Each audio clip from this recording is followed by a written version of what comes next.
सभी को नमस्ते। जैसा कि आप सभी को पता है कि आज हमारे साथ एक विशेष व्यक्ति है ना, जिनको आज हम सुनने वाले हैं, डॉक्टर सुरेंद्र पाठक जी। वो हमारे साथ मौजूद हैं सभा में और हम उन्हें सुनने वाले हैं।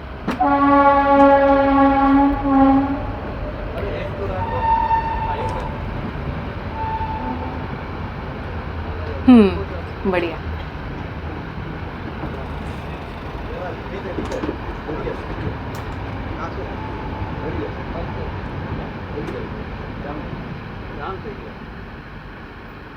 चलिए, ट्रेन निकल गई, व्यवस्था यहाँ पर बन गई। अब ध्यान से सुनते हैं। तो आज जो हमारे साथ उपस्थित हैं डॉक्टर सुरेंद्र पाठक जी, उनके बारे में थोड़ा सा आपको बताऊंगी, ठीक है? फिर उनसे सुनेंगे विषय को। तो जैसे आप अभी छोटे बच्चे और थोड़ा एक है ना, ऐसी अवस्था आ रही कि बहुत सारी चीज़ें जानने की जिज्ञासा, ऐसा लगता है दुनिया में बहुत कुछ समझने के लिए है।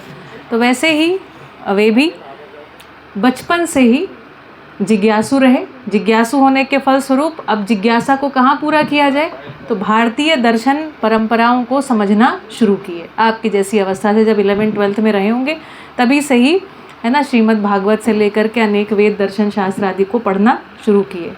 शुरू होने के फलस्वरूप क्या होता है कि स्वाभाविक रूप से एक साधना की तरफ हमारी जिज्ञासा बनती, तो साधना पद्धतियों को भी शुरू किया और इसी क्रम में राष्ट्रीय स्वयं सेवक संघ से भी जुड़ गए। ठीक, और यहाँ से चलते चलते साथ में अपनी यात्रा भी चल रही, पढ़ाई लिखाई भी चल रही। तो इस तरीके से एमटेक किए। एमटेक करने के बाद पीएचडी किए।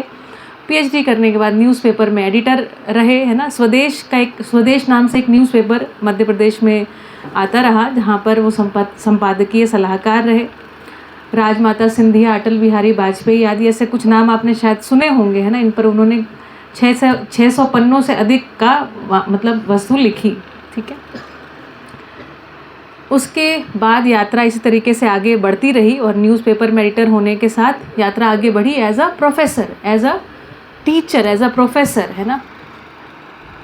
तो इस तरीके से 8 यूनिवर्सिटीज़ में, 8 अलग अलग यूनिवर्सिटीज़ में आपने 30 साल तक काम किया। 30 साल तक अपनी एडवाइस, है ना, अपनी सर्विसेज दी।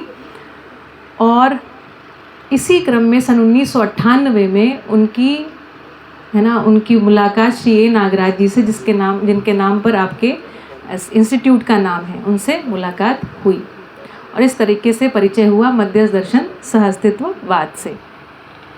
मध्यस्थ दर्शन सहअस्तित्ववाद का करीब 20 वर्ष तक गहन अध्ययन किया, 20-25 वर्ष तक अध्ययन किया अच्छे से, और फलस्वरूप कई सारी किताबें लिखी और अभी भी लिख रहे हैं, है ना। उसमें से एक किताब का नाम बताती हूँ आपको, वसुधैव कुटुंबकम।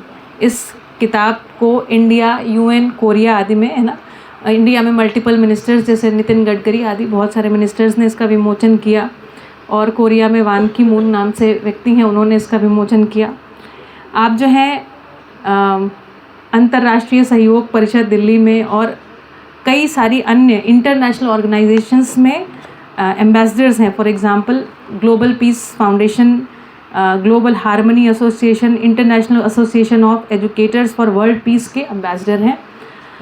ही has written so many research projects and journals also. WCPA के एम्बेसडर हैं।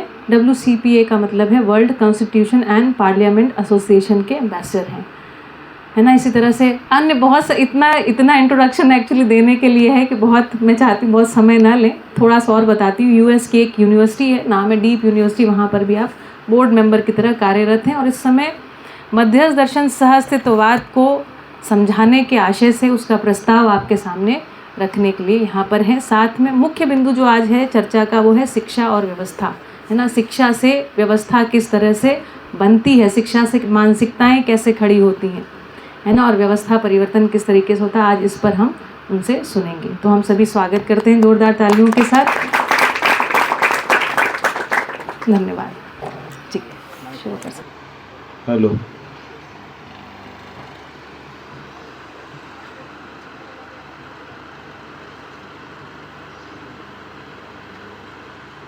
आदरणीय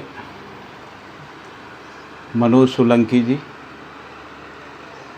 आदरणीय कमल मंगल जी, तनुज भाई जी, आप ऋषि वैली से हैं, बहुत हम लोग बहुत अरसे से उसका नाम सुनते आ रहे हैं और आप उसके यहाँ पर भी भुज में भी एक स्कूल बना रहे हैं, उसी डिज़ाइन पे है स्कूल है ना, उसका संचालन कर विश्व कुंज के नाम।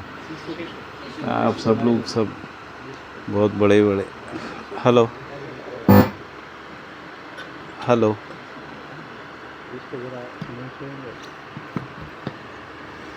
हेलो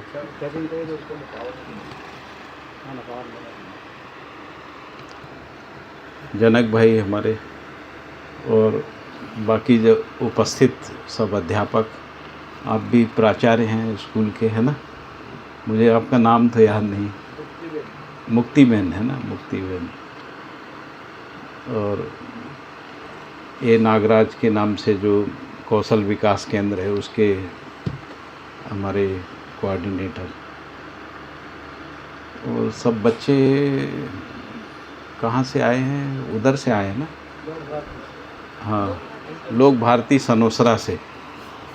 लोक भारती सनोसरा में 2009 में सिविल लिया था मैंने जीवन विद्या का, फिर 10 में सिविल लिया, उसके बाद से ये सिलसिला चल पड़ा था। तो हमारा परिचय दे रही थी शालिनी बहन बहुत सारा, तो मैंने कहा कि आप परिचय देते जाएंगे, हम तो इतनी जगह काम किए हैं। कमल जी के साथ भी काम किया है, तो कमल जी के साथ हम एक बार जुड़े थे, कुछ थोड़ा सा काम किया, गुजरात विद्यापीठ में भी किया, अभी लोक जागृति यूनिवर्सिटी में हम प्रोफेसर हैं। तो लगातार शिक्षा से संबंध बना रहा है। वो तो एक भाग है, मतलब एक प्रोफेशनल लाइफ का अपना एक भाग है। लेकिन जो मूल बात है वो क्या है मेरे जीवन में? मूल बात क्या है कि मैं छोटी उम्र से, जैसा शालिनी बहन बता रही थी कि जब आपकी उम्र में था, यानी शायद मैं 6वीं 7वीं पढ़ता था तब से ही, तो मेरे पिताजी ने मुझे, ग्रैंडफादर ने मुझे जो है लोकमान्य तिलक का गीता रहस्य दे दिया पढ़ने के लिए। मोटी सी किताब थी, लेकिन मैं धीरे धीरे पढ़ गया। तो जब मैंने पढ़ लिया तो उन्होंने सत्यार्थ प्रकाश दिया, तो मैंने सत्यार्थ प्रकाश पढ़ लिया। तो ऐसा ये पढ़ने का क्रम जो है वो चलता रहा। तो जो लोग ये कहते हैं कि बच्चे पढ़ते नहीं हैं, तो मुझे विश्वास नहीं होता, क्योंकि मैंने जब तक मैं, उस समय 12th नहीं होता था, 11वीं होती थी, तो मैंने 11वीं तक कम से कम 500 से ज़्यादा किताबें पढ़ ली थी, है ना। और मैं जब 11वीं था तभी मैंने राष्ट्रीय स्वयंसेवक संघ का OTC किया था सागर में, और हमारे एक बौद्धिक प्रमुख हुआ करते थे, तो उन्होंने हमको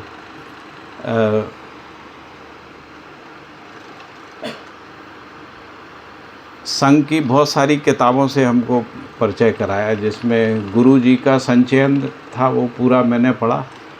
और उसी समय उन्होंने मुझे विवेकानंद संचयन भी दिया था। विवेकानंद का संचयन 8 वॉल्यूम में है, तो वो मैंने शायद मैं फर्स्ट ईयर आते आते मैंने उसको पूरा पढ़ लिया था। तो पढ़ने का अपार क्षमता होती है, ऐसा मुझे समझ में आया। फिर मैं सागर यूनिवर्सिटी में आ गया, वहाँ मैंने, है ना, सागर यूनिवर्सिटी से मैंने BSc किया, फिर M.Tech जियोलॉजी किया। फिर मैं वहाँ से शिफ्ट होके पत्रकारिता में आ गया, तो मैंने पत्रकारिता में ग्रेजुएशन, पोस्ट ग्रेजुएशन किया M.Tech के बाद। और फिर पत्रकारिता में PhD नहीं होती थी, तो मैं लिंग्विस्टिक्स में मैंने PhD किया, है ना। फिर उसी समय सागर यूनिवर्सिटी में योग भी था, तो मैंने योग में भी ग्रेजुएशन, पोस्ट ग्रेजुएशन किया। और दिल्ली में मैंने एक राजघाट में नेचुरोपैथी का संस्थान है, तो वहाँ मैंने योग का डिप्लोमा किया 4 साल का, योग का नहीं, नेचुरोपैथी का डिप्लोमा किया। और पुणे में मुझे नेचुरोपैथी का जो नेशनल इंस्टीट्यूट है उसमें जॉब भी मिल रही थी, पर मेरे मन में ये था कि मुझे तो साधु बनना है, पूरे देश भर में घूमना है। तो मेरे परिवार का बहुत दबाव भी था कि नहीं, इतना पढ़ाई लिखाई की है तो अच्छी नौकरी करना चाहिए। तो मैंने कहा मैं नौकरी नहीं करूँगा, मैं तो बस संसार में लोगों के बीच ही काम करूँगा, ऐसा था।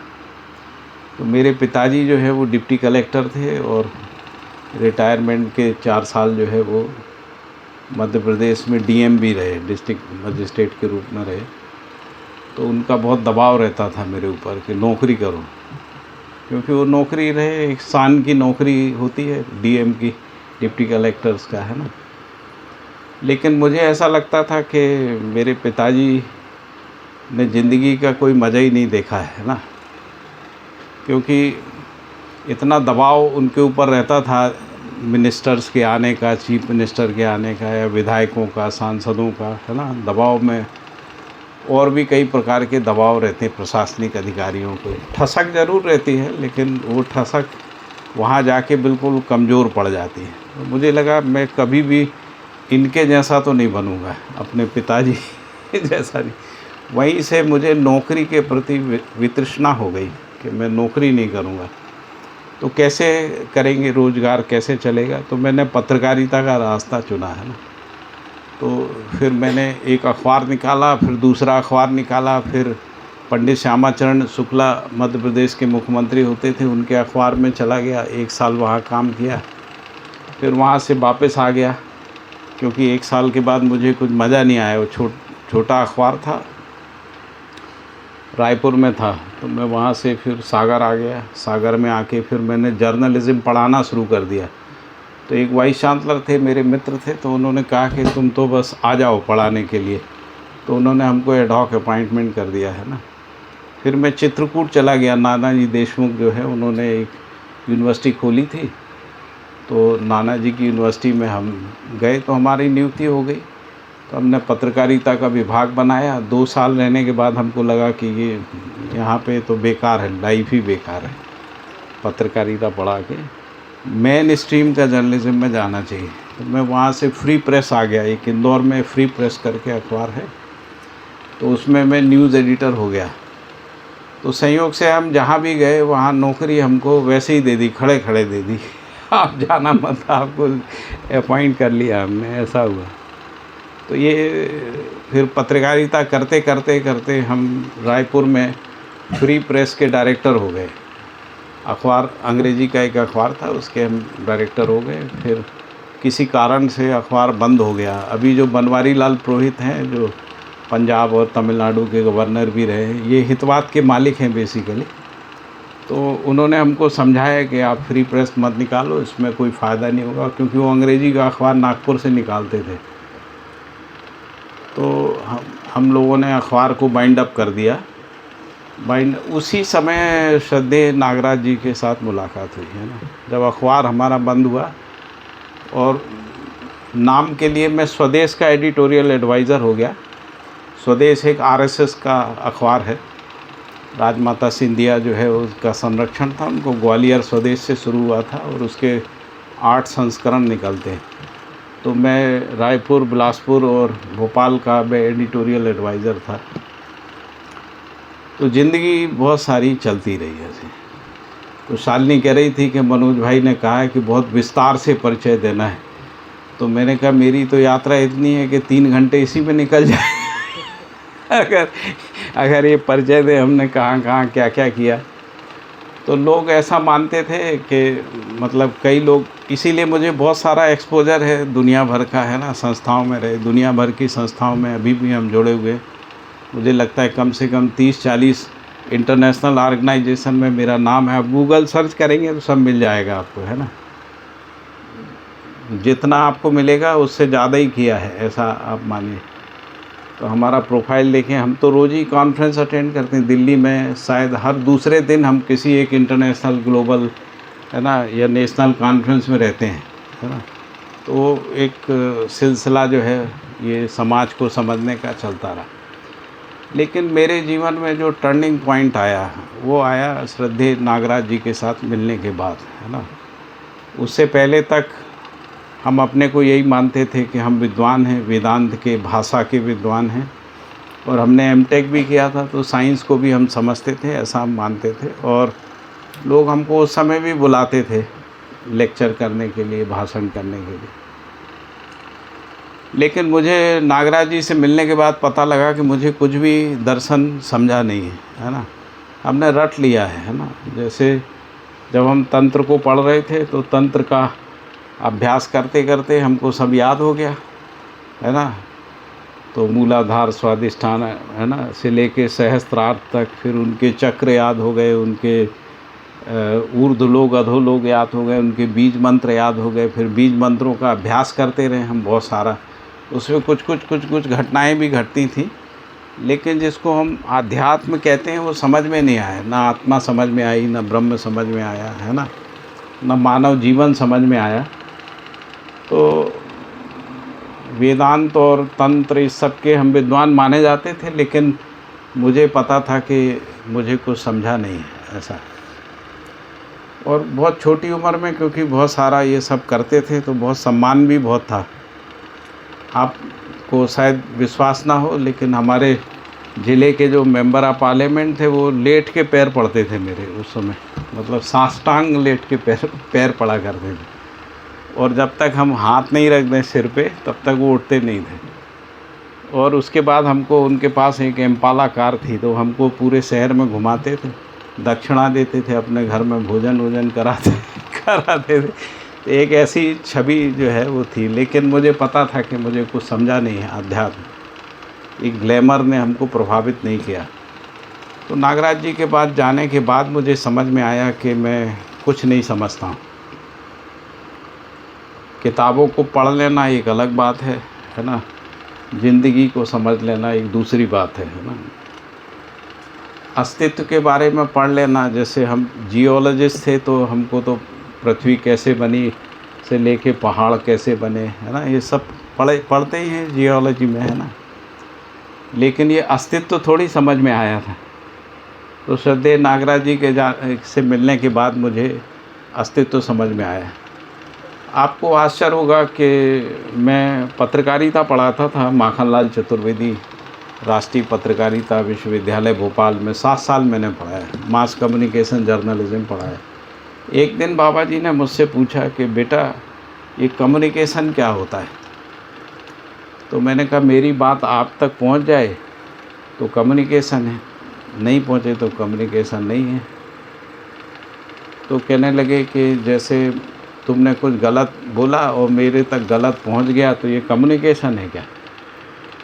तो मैंने कहा कि मैं चुप रह गया, मैं क्या बोलूँगा। तो बाबा जी ने कहा कि जब मैं कोई शब्द बोलता हूँ उसका अर्थ मेरे अंदर प्रकाशित रहता है ना। यदि वही अर्थ आपके अंदर प्रकाशित हो गया तो कम्युनिकेशन हुआ, नहीं तो कम्युनिकेशन नहीं हुआ, है ना। हमने तो ऐसा सुना ही नहीं था। मतलब हम तो सोचते थे मैंने कोई शब्द बोला, आपने सुन लिया। जैसे मेरा परिचय आपने सुन लिया, आप किसी और को बताएंगे तो हम कहेंगे मेरा परिचय कम्युनिकेट हो गया। वस्तुतः मेरा परिचय कुछ कम्युनिकेट नहीं हुआ है ना, केवल एक सूचना कम्युनिकेट हुई है आपको।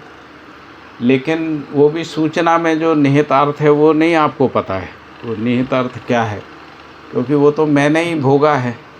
जो भी सच्चाई है, अच्छाई है, वो तो मैंने भोगी है ना। तो नागराज जी की खासियत थी कि वो उंगली रख देते थे, है ना। तो जो व्यक्ति 5 साल से कम्युनिकेशन पढ़ा रहा है उसको उन्होंने रियलाइज़ करा दिया, बेटा तुमको कुछ समझता नहीं तो पढ़ा रहे।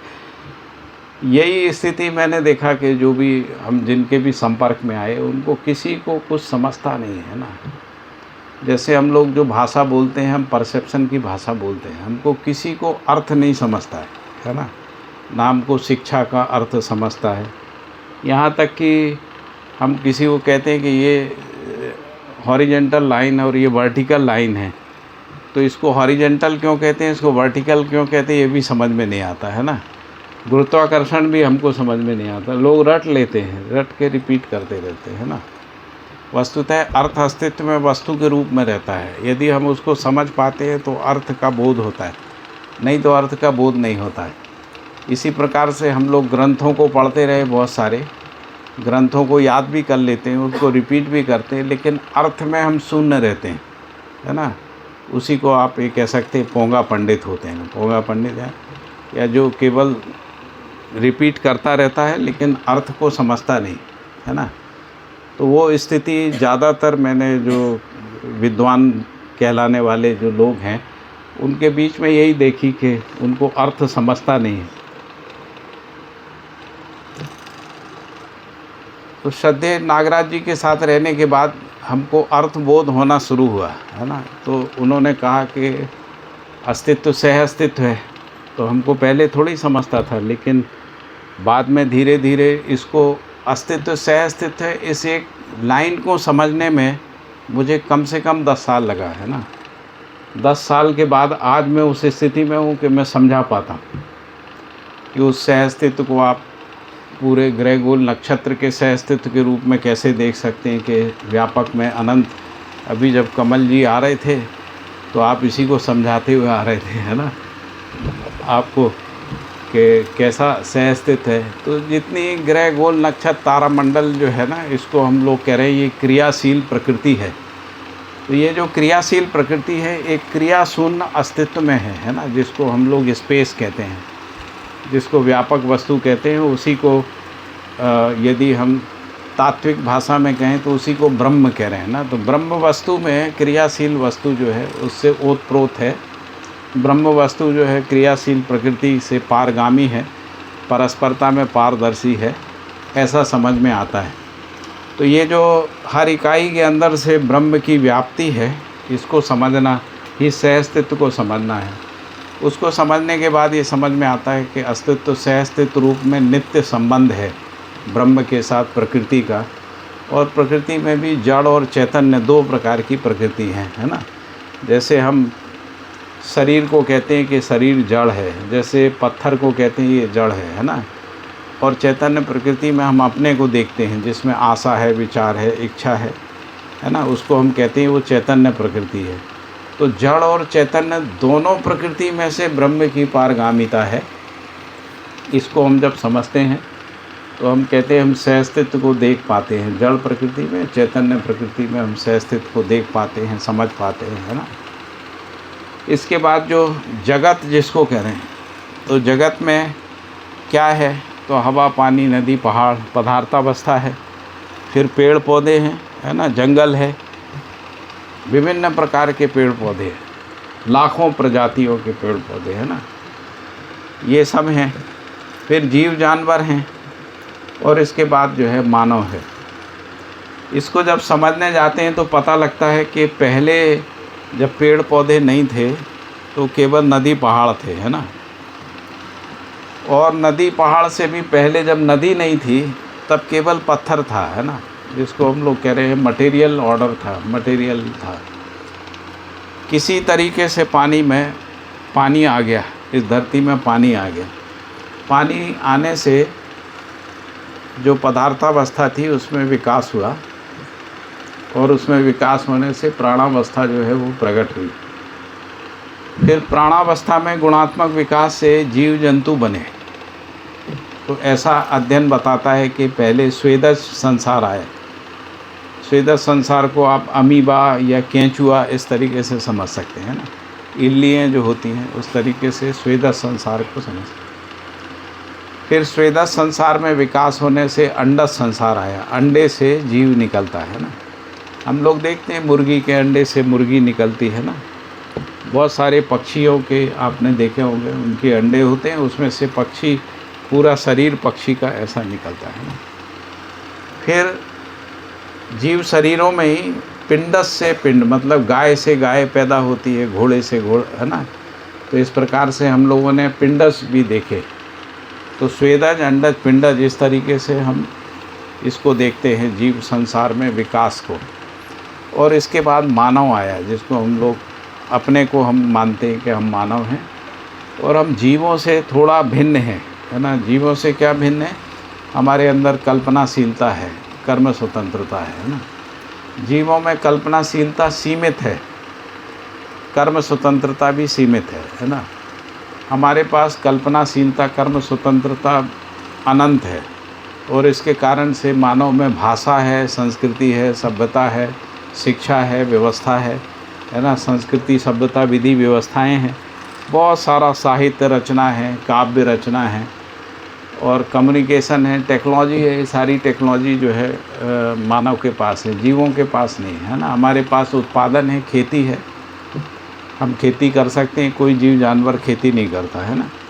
जो पैदा होता है उसी से भरण पोषण करता है। तो मानव खेती भी करता है, इंडस्ट्रियल प्रोडक्शन भी करता है ना। और अभी तो आर्टिफिशियल इंटेलिजेंस, है ना, कमल जी जो है वो बता रहे थे कि 2 ऋषियों को बिठा के उनकी आवाज़ एआई में डाल के उनका पॉडकास्ट बना दिया, है ना। तो एआई ने तो ये भी कर दिया है कि हम किसी भी व्यक्ति को जिसको कभी हमने उसका नाम सुना होगा, जैसे गांधी का नाम सुना है, तो गांधी की किताब डाल के एक पॉडकास्ट बना देंगे तो गांधी जी जैसा बोलता हुआ आदमी आपको दिखेगा, है ना। तो ये कल्पनाशीलता, कर्म स्वतंत्रता मानव में है। तो इस प्रकार से 4 अवस्थाओं की प्रकृति जो है वो हमको दिखती है ये इस धरती पे, है ना। मानव है, जीव जानवर हैं, पेड़ पौधे हैं और हवा पानी नदी पहाड़। इनको जब समझने जाते हैं तो पता लगता है कि इनमें जो संबंध है वो सह अस्तित्व का संबंध है। जैसे पेड़ पौधे, हवा पानी मट्टी नहीं हो तो पेड़ पौधे नहीं हो सकते, है ना। यदि पेड़ पौधे नहीं हैं तो जीव संसार नहीं हो सकता है, और यदि जीव संसार नहीं है तो मानव इस धरती पे नहीं हो सकता है ना। तो इससे पता लगता है कि मानव के आने में ये 3 संसारों ने बहुत श्रम किया है ना, उसके कारण से मानव इस अस्तित्व में है। अभी मानव को इनके साथ कैसे व्यवहार करना चाहिए इसका तमीज़ अभी नहीं आया है ना। इसीलिए हम पेड़ पौधे ख़त्म कर रहे हैं, जीव जानवरों को मार रहे हैं, नदी तालाब को ख़राब कर रहे हैं ना, अपनी ज़मीनों को ख़राब कर रहे हैं, क्योंकि हमको इनके साथ कैसे जीना चाहिए वो हमको समझ में नहीं आ रहा। तो ये समझ में आता है कि जो अस्तित्व है ना, व्यापक वस्तु और ग्रह गोल नक्षत्रों का जो सह अस्तित्व है, वही सह अस्तित्व इस 4 अवस्था के रूप में प्रकट होता है, और ये पूरा संसार जो है सह अस्तित्व के रूप में रहता है। इसी को मानव परंपरा में जब देखते हैं तो ये समझ में आता है कि हम सब किसी परिवार से हैं, है ना। हमारे परिवार की आवश्यकताएं समाज से पूरी होती हैं। हमारे परिवार को बिजली, पानी, है ना, फल सब्जी, खाद्यान्न, दूध, है ना, ये सब कहाँ से मिलता है? समाज से मिलता है। समाज क्या होता है? परिवार के रूप में जो भागीदारी होती है उसको हम समाज कहते हैं। फिर इसी समाज से राष्ट्र बनता है और राष्ट्र से अंतर्राष्ट्र बनता है। तो ये पता लगता है कि व्यक्ति, परिवार, समाज, राष्ट्र, अंतर्राष्ट्र जो है वो आपस में सह अस्तित्व में है। अकेले में कोई व्यक्ति नहीं है, अकेले में कोई परिवार नहीं है, अकेले में समाज का कोई गतिविधि नहीं है, अकेले में कोई व्यवस्था नहीं है ना, अकेले में कोई अंतर्राष्ट्रीय या राष्ट्रीय क्रियाकलाप नहीं है ना। सब मिलजुल के कुछ करते हैं, उसी से मानव जीवन है। मानव जीवन का संपूर्ण क्रियाकलाप सह अस्तित्व में स्पष्ट होता है। तो इस प्रकार से अस्तित्व सह अस्तित्व है, इसको हम समझ पाते हैं। दूसरे तरीके से इसको देखें तो मेरे ख्याल से आप सब लोग परमाणु शब्द को तो सुना ही होगा ना। परमाणु, सब लोग परमाणु जानते हैं ना, आप भी जानते हो ना परमाणु, आप जानते हो परमाणु शब्द सुना है ना। तो परमाणु क्या होता है? उसके केंद्र में एक अंश होता है और उसके परिवेश में दूसरे अंश होते हैं ना, जो घूमते रहते हैं। तो इसका मतलब है कि परमाणु अंशों के सह अस्तित्व में है, और ये अंश जो है केंद्र से एक निश्चित अच्छी दूरी पे बने रहते हैं, एक निश्चित अच्छी दूरी पे बने रहते हैं। ऐसा नहीं होता कि परिवेश का अंश जो है वो केंद्र में चला जाए। जैसे इसको बड़े स्केल में समझेंगे, जैसे सूर्य के चारों ओर ग्रह चक्कर लगाते हैं ना, तो एक निश्चित अच्छी दूरी पे बने रहते हैं। यदि पृथ्वी जब पास आती है तो हम कहते हैं गर्मी बढ़ गई है, जब दूर आती है तो हम कहते हैं ठंडी बढ़ गई। लेकिन ये गर्मी बढ़ना और ठंड आना है ना, ये एक निश्चित अवधि में ही होता है। ऐसा नहीं होता कभी भी गर्मी बढ़ गई कभी भी ठंड हो गई, है ना। इसको ऋतु संतुलन कहते हैं। तो इससे पता लगता है पृथ्वी सूर्य से एक निश्चित दूरी पे बने रहते हुए, है ना, उसका चक्कर लगाती है, एक निश्चित अच्छी दूरी पे बनी रहती है।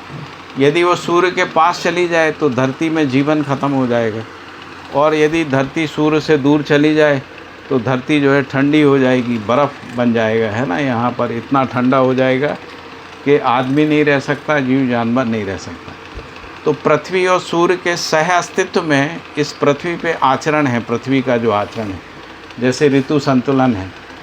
सूर्य के कारण से ही पेड़ों में, है ना, पराग संश्लेषण का क्रिया भी होती है, और पेड़ जो पत्तियां होती हैं वो फोटो सिंथेसिस मेथड से जो है अपना पोषण की क्रिया भी करते हैं। यदि सूर्य ना निकले तो ये क्रिया रुक जाएगी, वनस्पति संसार जो है वनस्पति संसार नहीं रहेगा। तो इससे पता लगता है कि पृथ्वी का जो आचरण है, पृथ्वी का जो आचरण है वो सूर्य के आचरण के साथ है, ग्रह गोल नक्षत्र तारामंडल के आचरण के साथ है। इसी प्रकार से परमाणु का जो आचरण होता है वो अंशों के साथ होता है ना। यदि उसको अंश उसमें ज़्यादा हो जाएं तो उसका आचरण बदल जाता है ना, और कम हो जाए तो आचरण बदल जाता है, ऐसा समझ में आता है। तो इससे पता लगता है कि जो आचरण होता है वो सह अस्तित्व में होता है। जैसे आपका जो आचरण है, आप ऐसा सोचते होंगे कि आपका आचरण है, लेकिन आपका आचरण नहीं होता है। आपके आचरण में माता पिता का आचरण है ना, पुत्र पुत्री का आचरण, भाई बहन का आचरण, गुरु शिष्य का आचरण समाया रहता है। आप उसी रूप में अभिव्यक्त होते हैं ना। आप इंडिविजुअल के रूप में आप कुछ भी नहीं हैं, क्योंकि इंडिविजुअल के रूप में केवल समझदारी होती, आचरण नहीं होता। जैसे उदाहरण के लिए पिता अकेले में पिता होता है कि पुत्र पुत्री के साथ पिता होता है? क्या उत्तर आता है ना। यानी पिता होना अकेले में नहीं होता है, ठीक है ना। तो जैसे मान लीजिए हम ये कहते हैं, कोई कहता है पति पत्नी, तो यदि किसी की पत्नी नहीं है तो वो पति हो सकता है क्या? नहीं हो सकता है ना। तो पति होने का मतलब है पत्नी होना चाहिए, पिता होने का, माता होने का मतलब है पुत्र पुत्री हैं, या किसी को पुत्र पुत्री के रूप में स्वीकार किया है। तो इसका मतलब है पिता का आचरण, पति का आचरण, पत्नी का आचरण, माता का आचरण, भाई का आचरण, बहन का आचरण सह अस्तित्व में होता है, अकेले में नहीं होता है। ये यदि समझ में आता है हमको, तो हमको समझ में आएगा कि परिवार का आचरण नहीं होता। परिवार का आचरण समाज के आचरण के सह अस्तित्व में होता है। समाज का आचरण राष्ट्र के सह अस्तित्व में होता है, परिवारों की भागीदारी में भी होता है। यदि परिवार भागीदारी ना करें तो समाज नहीं होगा, यदि राष्ट्र नहीं हो तो भी समाज का आचरण नहीं होगा। अंतर्राष्ट्र का जो आचरण है वो राष्ट्र के आचरण के सह अस्तित्व में होता है। तो इस प्रकार से ये समझ में आता है कि अस्तित्व सह अस्तित्व है, उसका नित्य जो प्रकटन प्रकाशन है वही जगत है। मानव संसार भी उसी रूप में सह अस्तित्व के रूप में है। मानव अपने को व्यक्ति मान लेता है, यहीं से भ्रमित होता है, यहीं से अकेलापन होता है। इसीलिए अकेलापन आदमी को अच्छा नहीं लगता है। जैसे आपका कोई मित्र ना हो, साथी ना हो, आपको अच्छा लगेगा? अच्छा लगेगा? खराब लगेगा? खराब लगेगा, है ना। क्योंकि अकेलापन अच्छा नहीं लगता, क्योंकि अकेले में कोई जीना नहीं होता। तो जीना सह अस्तित्व में होता है। यदि हम इस सिद्धांत को समझते हैं तो हम सबके साथ अपने संबंध को पहचान सकते हैं, जीवों के साथ, पेड़ पौधों के साथ, हवा पानी मट्टी के साथ, है ना, सूर्य के साथ, और सारी तारामंडल के साथ भी, जो गैलेक्सीज़ हैं। हम लोग ज्योतिष में अध्ययन करते थे तो ये कहते थे नक्षत्रों का भी प्रभाव पड़ता है ना। तो ऐसे 36 नक्षत्र होते हैं, उनका प्रभाव भी मानव के क्रियाकलाप पे होता है। ग्रहों का प्रभाव भी होता है ना, जो भी हमारे क्रियाकलाप होते हैं। तो इससे पता लगता है कि सबके सह अस्तित्व में आचरण होता है, और हम इस आचरण को व्यक्ति में देखते हैं, यही से हम भ्रमित हो जाते हैं, और यही से हमको संसार समझ में नहीं आता है। ये तो एक बात हुई जिसको आप इसको कल्पना करके आप उसको और विस्तारित कर सकते हैं ना।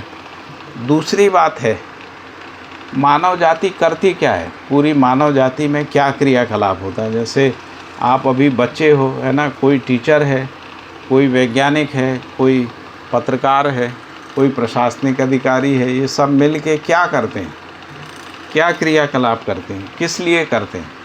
इसको यदि आप समझने जाएंगे तो आप ऐसा पाएंगे कि मानव में केवल 4 चीज़ें होती हैं, है ना। एक होता है उसमें विचार होता है, आदमी विचार करता रहता है, चाहे वो किसी भी पद में हो।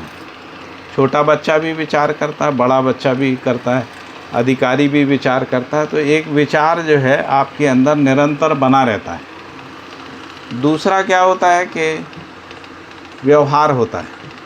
एक व्यक्ति भी व्यवहार करता है, परिवार भी व्यवहार करता है ना। व्यवहार का मतलब होता है एक से अधिक एकत्रित होने के लिए प्रयास करता है ना। जैसे परिवार में व्यवहार होता है, परिवारों का आपस में एकजुट होने के लिए व्यवहार होता है, जिसको हम सामाजिक संस्थाएं कहते हैं। एक से अधिक परिवार मिल के एकत्रित होके, है ना, सामाजिक व्यवहार करते हैं। तो इस प्रकार से मानव जाति में व्यवहार नाम की क्रिया है। इसी को हम लोग कहते हैं मेरा individual behaviour, family behaviour, social behaviour, national behaviour, international behaviour, है ना। इसी पे ढेर सारा रिसर्च होता है, किताबें लिखी जाती हैं, है ना। आप जो किताबें पढ़ते हैं उन सारी किताबों का संबंध जो है वो बिहेवियरल साइंसेस के रूप में, जिसको हम लोग सोशियोलॉजी, पॉलिटिकल साइंस, इकोनॉमिक्स आदि कहते हैं ना, वो सब बिहेवियरल साइंसेस है ना, मानव के व्यवहार करने के लिए। तीसरा मानव करता है, व्यवसाय करता है ना। व्यवहार क्यों करता है? तो मैंने कहा कि एक से अधिक एकत्रित होके संबंध पूर्वक हम जी सकें, है ना। संबंध पूर्वक जी, कैसा जी सकें? आपस में विश्वास हो, एक दूसरे का सम्मान हो, प्रेम हो, स्नेह हो, मित्रता हो, इस रूप में, है ना। इसके लिए व्यवहार का क्रिया है। व्यवसाय का क्रिया किस लिए है मानव का? क्योंकि हमारा शरीर है, हमारे शरीर को भूख लगती है, हमको हवा चाहिए, पानी चाहिए, हमको खाद्यान्न चाहिए, फल चाहिए, सब्जी चाहिए, है ना। और शरीर को स्वस्थ रखने के लिए कुछ सुविधाएं भी चाहिए, है ना। यदि वो सब रहती हैं तो शरीर स्वस्थ रहता है। तो इस सब के लिए मानव उत्पादन करता है, जैसे कृषि का उत्पादन करता है। कृषि के जो उत्पाद आते हैं उससे ढेर सारी चीज़ें बनाता है, जिससे शरीर का पोषण होता है, शरीर का संरक्षण होता है, वो भी करता है ना। इसके बाद जो हमको ज़रूरत होती है, जैसे इस हॉल में हम बैठे हैं, फर्नीचर का ज़रूरत है ना, दरी की ज़रूरत है, इसका भी उत्पादन करता है। क्योंकि ह्यूमन एक्टिविटीज़ चलने के लिए व्यवसाय एक अनिवार्य क्रिया है। दुर्भाग्य से हम लोगों ने पहले परंपरा में कर्म पे ध्यान कम दिया, आध्यात्म पे ज़्यादा ध्यान दिया। उसके कारण से हम बहुत साल तक गरीबी में हमको गुजारना पड़ा। धीरे धीरे हम लोग अब संतुलन की जगह पे आ रहे हैं कि हम लोग शरीर के ऊपर भी ध्यान दे रहे हैं और आध्यात्मिक चेतना, जिसको संबंध कह रहे हैं, उस पर भी हम ध्यान दे रहे हैं। तो व्यवसाय एक अनिवार्य क्रिया है। हर परिवार कोई व्यवसाय करता है, परिवार मिलके समाज व्यवसाय करता है, राष्ट्र भी व्यवसाय का कार्य करता है, और अंतर्राष्ट्रीय स्तर पे भी कुछ ना कुछ उत्पादन का काम होता है।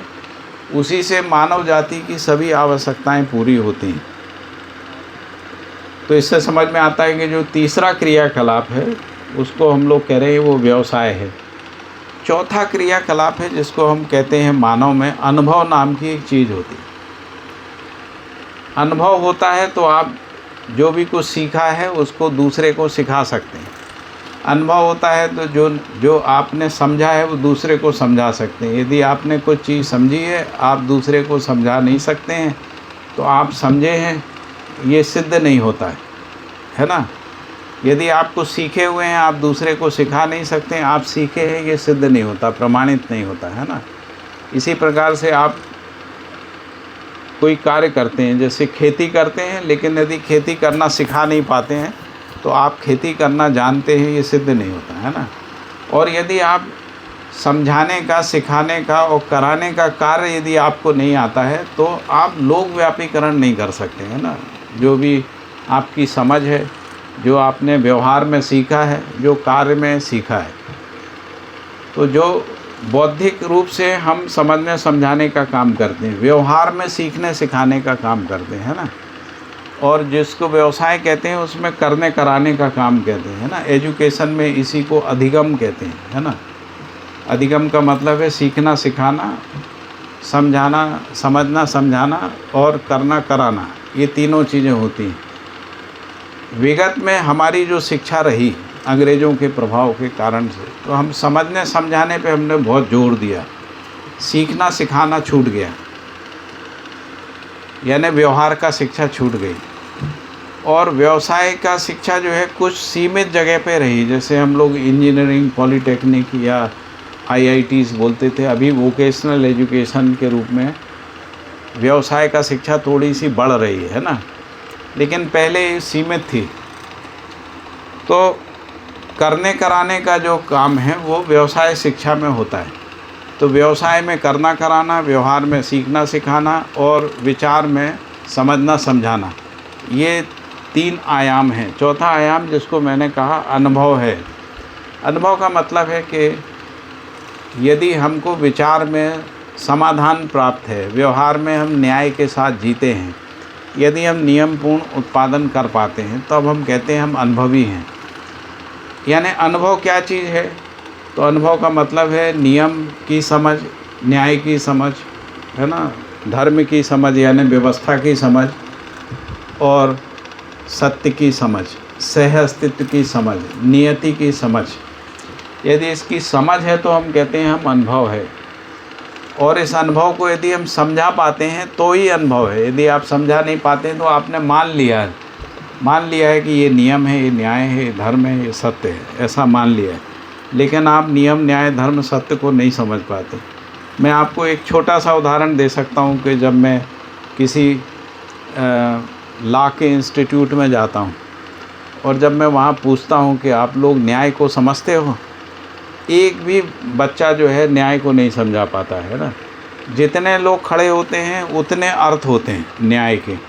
यही स्थिति एडवोकेट्स की है, यही जजों की स्थिति है ना। इसलिए एक जज जिसको जजमेंट कहता है, न्याय कहता है, दूसरा जज उससे असहमत होता है ना। इसीलिए डिस्ट्रिक्ट कोर्ट के जजमेंट को हाई कोर्ट में, हाई कोर्ट के जजमेंट को सुप्रीम कोर्ट में, सुप्रीम कोर्ट के जजमेंट को बेंच में, बेंच के जजमेंट को फुल बेंच में जो है चुनौती दी जाती है। अल्टीमेटली फुल बेंच के उसको न्याय मान लेते हैं, लेकिन जो फुल बेंच में बैठे जुडिशरी के जो लोग सर्वोच्च न्यायाधीश होते हैं वो भी यही कहते हैं कि ये न्याय नहीं है ना। वेंकट चलैया को हम लोगों ने सुना है, वो कहते हैं कि हमको न्याय के सिद्धांतों को पहचानना पड़ेगा। मैंने बहुत सारे सुप्रीम कोर्ट के जजों के वक्तव्यों को, है ना, इस तरीके से सुना है। मैं एक उदाहरण से आपको बता सकता हूँ। हम श्रद्धेय नागराज जी के साथ एक जस्टिस के पास मिलने के लिए गए थे। वो हिमाचल हाई कोर्ट के चीफ जस्टिस होकर रिटायर हुए थे और मध्य प्रदेश में ह्यूमन राइट का जो कमीशन था उसके प्रधान के रूप में अपॉइंट हुए थे। जस्टिस धर्माधिकारी नहीं, जस्टिस गुलाब गुप्ता नाम था उनका। तो जस्टिस गुलाब गुप्ता ने मुझसे कहा था कि कभी नागराज जी आएंगे तो हमको मिलवाना आप। तो बाबा जी आए तो मैंने उनको संपर्क किया, तो उन्होंने कहा आप उनको लेके आ सकते हैं क्या। तो मैंने कहा मैं बाबा जी से पूछ के बताऊंगा। पूछा तो बाबा जी ने कहा चलो बेटा चलते हैं। तो हम लोग चले गए। तो जब गए तो अंदर कोई व्यक्ति बैठा होगा तो सूचना दी, तो उन्होंने जल्दी विदा किया, तब भी 5 मिनट का समय लग गया है ना उसको निकाल। फिर वो बाबा जी को लेने के लिए आए तो बाबा जी बैठे, बहुत सम्मान के साथ उन्होंने बिठाया। बैठते ही साथ बाबा जी ने उनसे एक प्रश्न जो है पूछ लिया कि बेटा न्याय को समझे हो। वो बेचारे चुप रह गए बहुत देर तक। तो हम लोगों को लगा शायद इनको अच्छा नहीं लगा, इसलिए ये चुप हैं इतनी देर तक। 2-3 मिनट तक कोई संवाद नहीं हुआ, ना नागराज जी ने कुछ बोला, ना जस्टिस गुलाब गुप्ता ने रिस्पॉन्ड किया।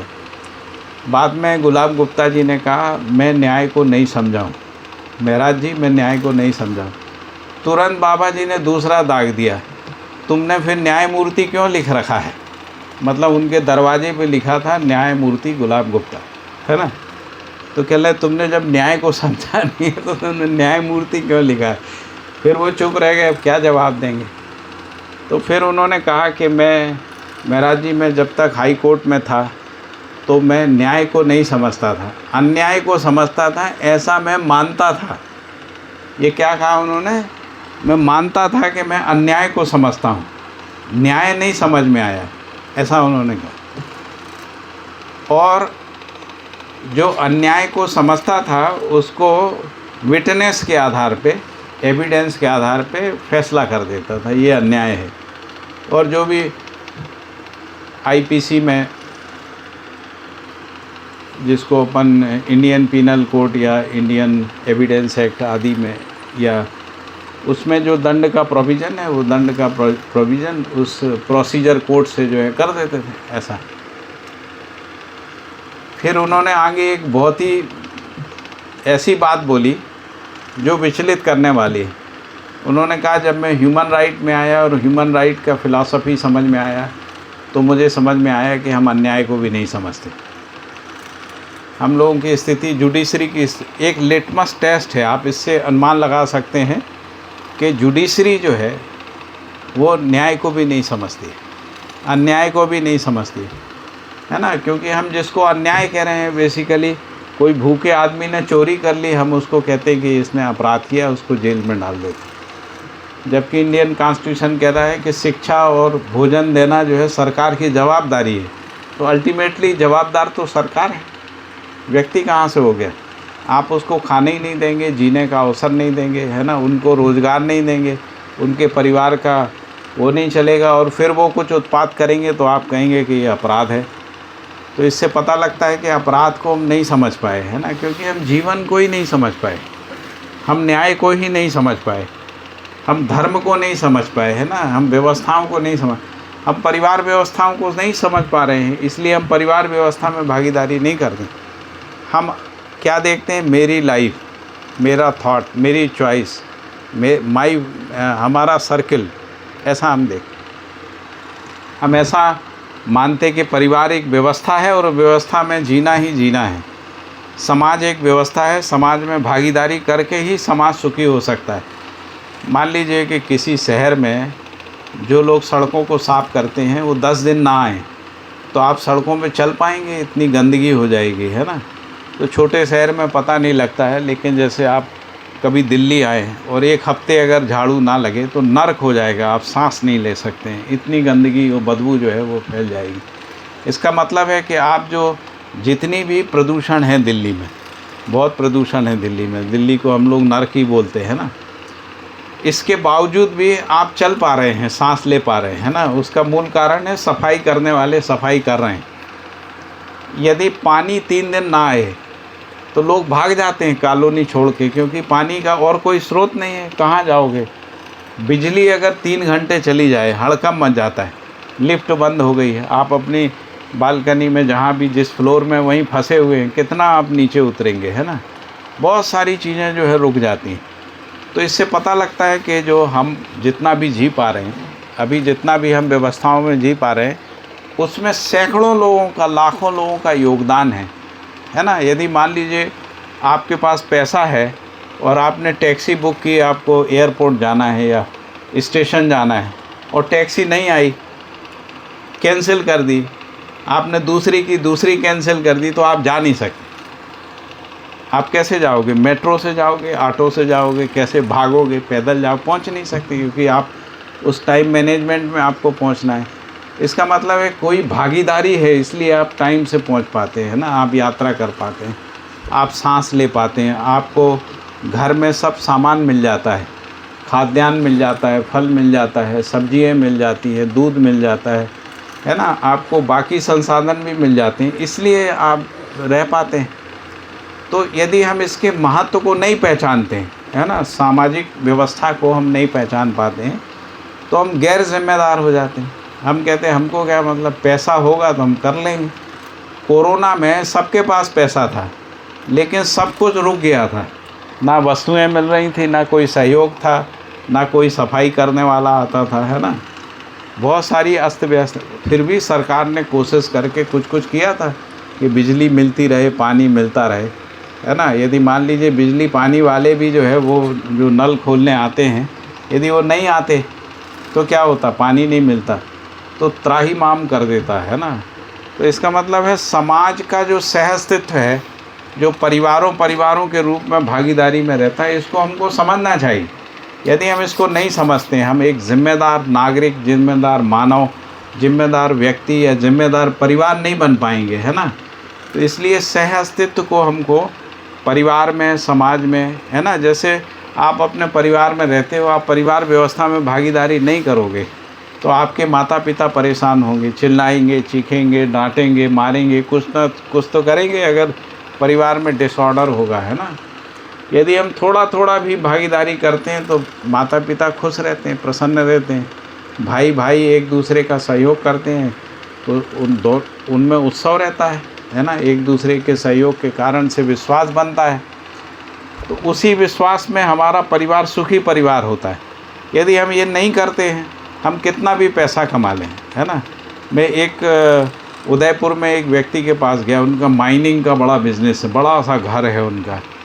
हम लोग ऐसे ही सहअस्तित्व में बात कर रहे थे, तो उन्होंने कहा, मैं पाठक जी नहीं मानता हूँ, मैं तो अकेले रहना पसंद करता हूँ। तो मैंने कहा, आप अकेले रहते हो तो क्या करते हो? तो कह रहे, कभी मैं अपना गाना सुनता हूँ, कभी मैं जो है किताब पढ़ता हूँ, आदि आदि उन्होंने कुछ कुछ बताया। तो मैंने कहा कि यदि आपका ड्राइवर टाइम से नहीं आए तो आप अकेले बैठ के कितने दिन किताब पढ़ोगे? फिर मैंने कहा, अगर आपकी पत्नी खाना बना के नहीं दे तो आप अपने कमरे में बैठ के किताब पढ़ सकते हो क्या? आपके कमरे में यदि सफाई नहीं हो 3 दिन तक, तो क्या आप अपने कमरे में बैठ के किताब पढ़ सकते हो अकेले में? तो कहने लगे, अरे मैंने तो ऐसा सोचा ही नहीं था। तो मैंने कहा, ये आप अकेले में बैठ के किताब भी इसीलिए पढ़ पा रहे हो क्योंकि आपका कमरा साफ़ है, आपका ड्राइवर टाइम से आता है, आपकी पत्नी आपको टाइम से खाना देती है ना। अगर ये ना करें, जैसे वो भी मान लें कि मेरी अपनी लाइफ है, हम भी अपना देखेंगे, तो सबको खाना बनाना पड़ेगा, सबको अपना कमरा साफ़ करना पड़ेगा, सबको अपने अपने साधन से जाना पड़ेगा। तो व्यक्तिवादिता से हम परिवार में जी नहीं सकते। हमको, जैसे आप बच्चे हो तो आपको पढ़ाने के लिए माता पिता कुछ मेहनत करते हैं, उससे जो पैसा आता है उसको पढ़ाने में लगाते हैं, है ना। आपको पढ़ा क्यों रहे हैं? कि आप अपने पैर पे खड़े हो जाएं, क्योंकि माता पिता एक आयु के बाद चले जाते हैं, है ना। सबका शरीर चला जाता है ना, सबकी मृत्यु होती है। तो आप यदि स्वावलंबी होंगे तो माता पिता को विश्वास रहता है कि नहीं, मेरा बच्चा अपने पैर पे खड़ा है, उसको कुछ स्किल आती है ना, उसने कुछ सीखा है, पढ़ा है, तो वो अपनी ज़िंदगी आराम से जी लेगा। यदि उसको कुछ आता नहीं है तो माता पिता दुखी होके शरीर को त्यागते हैं ना, कि पता नहीं मेरे बाद मेरी बच्चियों का क्या होगा, बच्चों का क्या होगा, नाती पोतियों का क्या होगा, आदि आदि, है ना। इसका मतलब है हम सब मिलजुल के यदि जीते हैं परिवार मिलजुल के एक दूसरे के साथ व्यवस्थाओं में भागीदारी करते हैं, तो ये जो संसार है स्वर्ग बन सकता है, बहुत अच्छा हो सकता है। केवल हमको इतना ही सीखना है कि हम एक दूसरे का सहयोग करें, सहभागी हों, सहकारी हों, एक दूसरे के साथ स्नेह रखें, है ना। जितना स्नेह में, द्वेष में तो सुख नहीं है ना। हम जब किसी को मारते हैं तो हमको लगता है कि मारने में सुख होता है, पिटने में दुख होता है, ऐसा हम मानते हैं। जबकि आप देखेंगे कि जब मारता कौन है, जब वो दुखी होता है तभी मारता है ना। तो जिसको हम हिंसा, द्वेष, घृणा, ईर्ष्या ये सब कहते हैं, उसमें पहले हम दुखी होते हैं, बाद में हम दूसरों को दुखी करते हैं। तो दुखी होके तो कोई जीना नहीं चाहता। तो इसका मतलब है कि जो जीने की जो विधि है वो क्या विधि है कि हम आपस में एक दूसरे के साथ मिलजुल कर, एक दूसरे के साथ सहयोग करते हुए, एक दूसरे के साथ उत्सवपूर्वक जिएं, है ना। एक दूसरे का सम्मान करते हुए जिएं, क्योंकि हम अपमान नहीं चाहते। हम ये नहीं चाहते कोई हमारा अपमान करे, तो हम भी जब किसी का अपमान करते हैं वो भी नहीं चाहता, इससे विरोध पैदा होता है ना। हम ये भी नहीं चाहते कि लोग हमारे ऊपर विश्वास ना करें। आप चाहते हो कि अविश्वास करें या ये चाहते हैं कि विश्वास करें? क्या उत्तर आता है? विश्वास करें। तो विश्वास कैसे स्थापित होगा, कैसे बनेगा? आप एक क्लास में पढ़ते हैं, क्लास में सभी के बीच में आपस में विश्वास हो, ये कैसे होगा?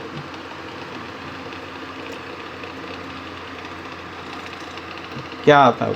कोई हाथ उठा के बताएं, बोलेंगे कैसे बनता है? कोई बताओ भाई।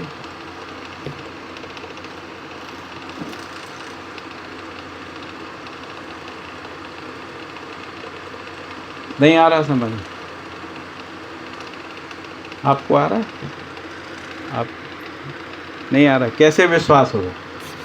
जैसे आप क्लास में पढ़ते हो, आपके बाजू वाले व्यक्ति के साथ आपका विश्वास बना रहे, ये आप चाहते हो कि नहीं चाहते? कि वो आप पे अविश्वास करे, आप उस पे अविश्वास करो, क्या चाहते? तो कैसे विश्वास बने? विश्वास बनेगा तब अच्छा लगेगा कि विश्वास नहीं रहेगा तब अच्छा लगेगा? विश्वास बना रहेगा तो अच्छा लगेगा। तो अब विश्वास होता कैसे, कैसे बनता है? बहुत सामान्य सी बात है, आप इनका सहयोग करो या आपका सहयोग करें, बस विश्वास बन जाता है। मित्र किसको कहते हैं? मित्र का मतलब है जो एक दूसरे की मदद करते हैं। यदि मदद नहीं करते तो मित्र नहीं है। मित्रों में आपस में विश्वास रहता है कि नहीं रहता? तो यदि ऐसा ही विश्वास क्लास में बना रहे, इंस्टीट्यूशन में बना, परिवार में बना रहे, शहर में बना रहे, पूरे शहर में हमको भय ही ना लगे, हम कहीं भी जाएं हमको भय नहीं लगे, कभी कोई विपत्ति हो तो हर व्यक्ति हमको सहयोग करने खड़ा रहे, तो शहर अच्छा हो जाएगा कि नहीं? तो इसी प्रकार से यदि हम पूरी दुनिया के बारे में सोचें, आज पूरी दुनिया युद्ध कर रही है। क्यों कर रही है? एक दूसरे पे अविश्वास है, एक दूसरे के प्रति घृणा है ना? जैसे मुसलमान यहूदियों से घृणा करते हैं, यहूदी मुसलमानों से करते हैं। इसी के कारण से इज़राइल का वार चल रहा है। मुसलमान चाहते हैं यहूदियों की पूरी कौम को नष्ट कर दें, है ना? और यहूदी अपने को बचने के लिए फिर बहुत सारा हथियार बनाते हैं और फिर लड़ते हैं, सबके साथ लड़ते हैं। जब युद्ध होता है तो दोनों तरफ से लोग मारे जाते हैं। ऐसा तो नहीं है इज़राइल मान लीजिए ज़्यादा मार लेगा लेकिन इज़राइली नहीं मरेंगे, ऐसा तो घटना नहीं होता है। जैसे रशिया और यूक्रेन का वार चल रहा है, कितने लोग मर रहे हैं। तो कहीं भी संघर्ष होता है, परिवार में होता है, समाज में होता है ना? समुदायों के बीच में संघर्ष होता है ना? विनाश ही होता है, तबाही ही होती है, दुख ही बढ़ता है, समस्याएं ही बढ़ती हैं, है ना? जीना जो है वो ख़राब ही होता है, ज़िंदगी ख़राब हो जाती है ना, जिसको कह रहे हैं। तो इन चीज़ों को यदि हम समझ के आपस में एक दूसरे को समझा पाते हैं, एक दूसरे को हम इसको सिखा पाते हैं कैसे सहयोग करके जीना, यदि हम ऐसा कर पाते हैं तो कितना बढ़िया समाज बन सकता है ना? आप कल्पना नहीं कर सकते कितना बढ़िया समाज जो है वो बन जाता है ना? जैसे मैं पूरे देश में घूमता हूँ, मेरे को कितने ही परिवार जो है अपने घरों में अपने घर के सदस्य की तरह से रखते हैं, हमारे ऊपर विश्वास है उनमें। हम अहमदाबाद में ही कम से कम 20-25 परिवार हैं जिनके हम घर में जाके रह सकते हैं और वो हमको आमंत्रित भी करते हैं। तो हम किसी एक घर में रुकते हैं तो सभी लोग कोशिश करते हैं कि शाम को हमारे घर आ जाएं, है ना? हमारे यहाँ भोजन कर लें, डिनर कर लें, ऐसा होता है। कई बार जब हम सुबह निकलते हैं तो लोग कहते हैं कि ब्रेकफास्ट करते हुए जाना, आप वहाँ ब्रेकफास्ट करके मत आना। तो हम थोड़ा पहले निकल के ब्रेकफास्ट करके फिर आगे जाते हैं, है ना? तो हम मज़े में रहते हैं, है ना? हमको कोई तकलीफ़ नहीं होती। ऐसे ही दिल्ली में है, ऐसे ही भोपाल में है, सागर में है, रायपुर में है, इंदौर में है, हम जिस भी शहर में, जयपुर में जाते हैं 20-25 परिवार हैं, वो प्रतीक्षा ही में रहते हैं कि हम आ जाएं। तो यदि हम एक बार अच्छी चीज़ों को समाज में ले जाने का काम करते हैं, हम कोई पैसा नहीं देते, ना हम कोई पैसे वाले हैं, ना हम कोई ऐसे पद में हैं कि हम उनको लाभ दे सकें, ना हम कोई इंडस्ट्री में उनका माल बिकवाने में हम सहयोग कर पाते हैं, ऐसा कुछ नहीं। केवल हम ये अच्छी बातें करते हैं और उनके साथ अपनी तरफ से सहयोग करते हैं, उनका सहयोग भी ग्रहण करते, स्वीकार करते हैं। इसके कारण से हमारे बीच में मैत्री हो गई, संबंध हो गया। कोई हमको भाई कहता है ना? कोई हमको चाचा जी बोलता है, कोई हमको पापा जी बोलता है ना, कोई काका जी भी बोलने लगे।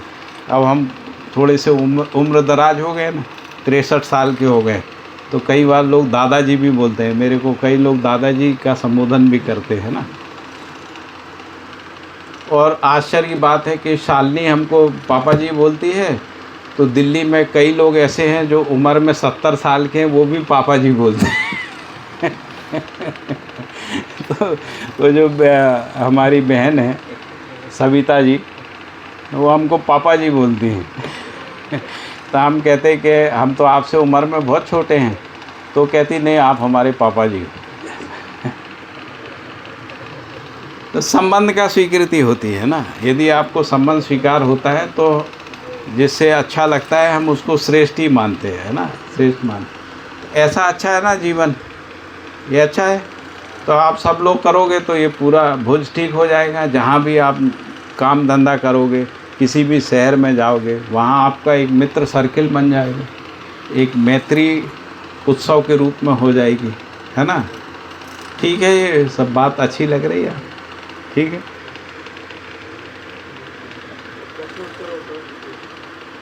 मैंने थोड़ी सी बात रखी है, आप लोग प्रश्न पूछ सकते हैं। और हाँ बताइए।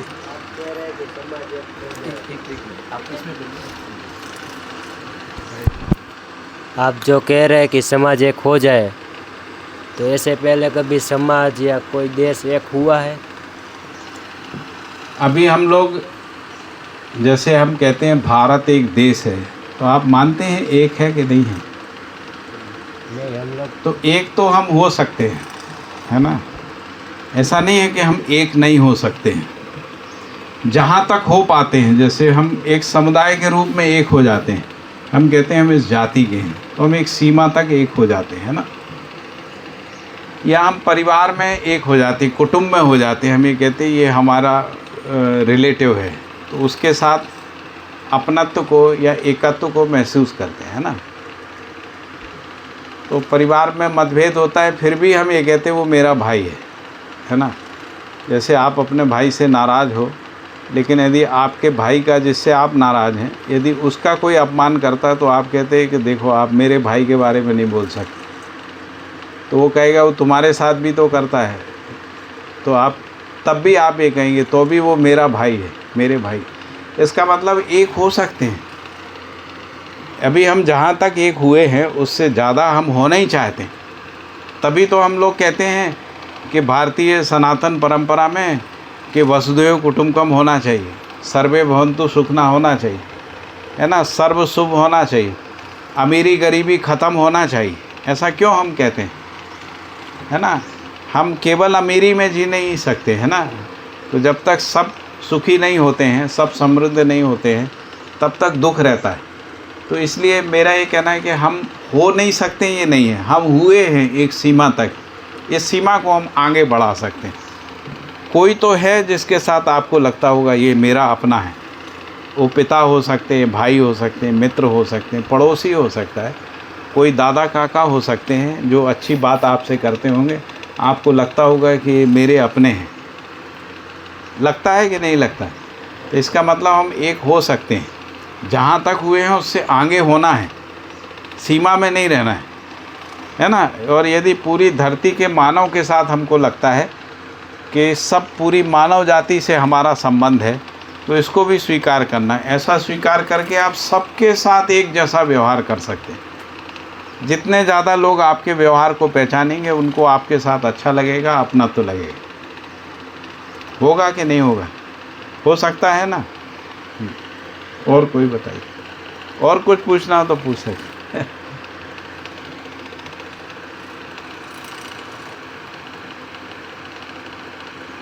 और कोई प्रश्न समझ में नहीं आई हुई, उसकी स्पष्टता चाहते हैं तो वो भी आप बता सकते हैं।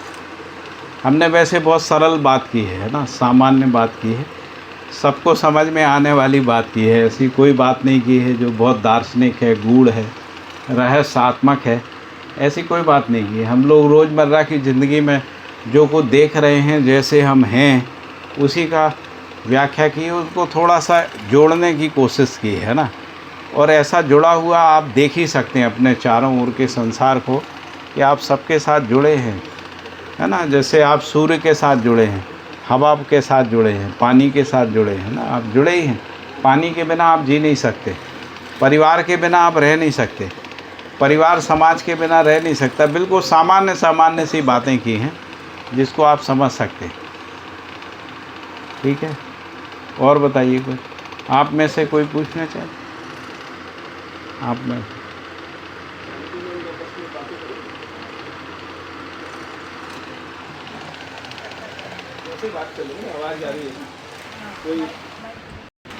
बताओ क्यों कर रहे हैं? क्यों मैंने शादी करी, मुझे नहीं मालूम था क्यों करी? समझ रहे हो मेरी बात? मैंने शादी करी जब मुझे नहीं मालूम था शादी क्यों करी। ऐसा कई बार होता है ना।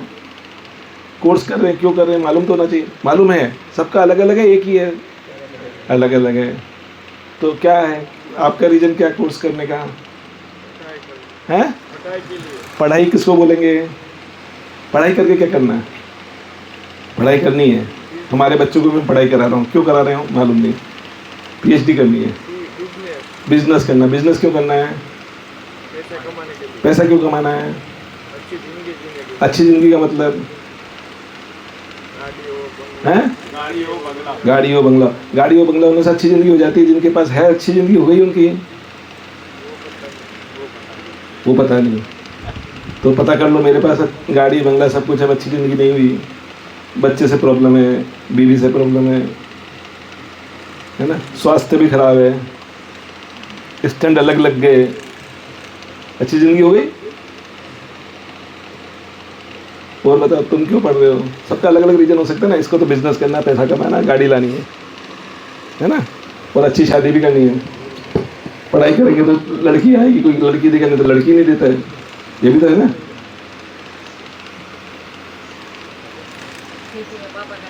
खेती में पापा के साथ हेल्प करेंगे। पापा से क्यों हेल्प करनी है? हेलो, अच्छा इसको छूते तो ये बात है, इसको पकड़ना, अर्थिंग हो जाती है इसमें। तो अपने ठीक है हो गया ठीक। पापा के साथ हेल्प करनी है। क्यों करनी है? हैं? प्राकृतिक खेती को आगे क्यों बढ़ाना है? उसमें तो प्रॉफिट ही नहीं है, उसको तो महंगा बेचना पड़ता है। ऐसा है नहीं है? कम बिकती है, कॉस्ट ज़्यादा आती है। मार्केट में लेके जाते हैं तो खरीदने वाला कम मिलते हैं।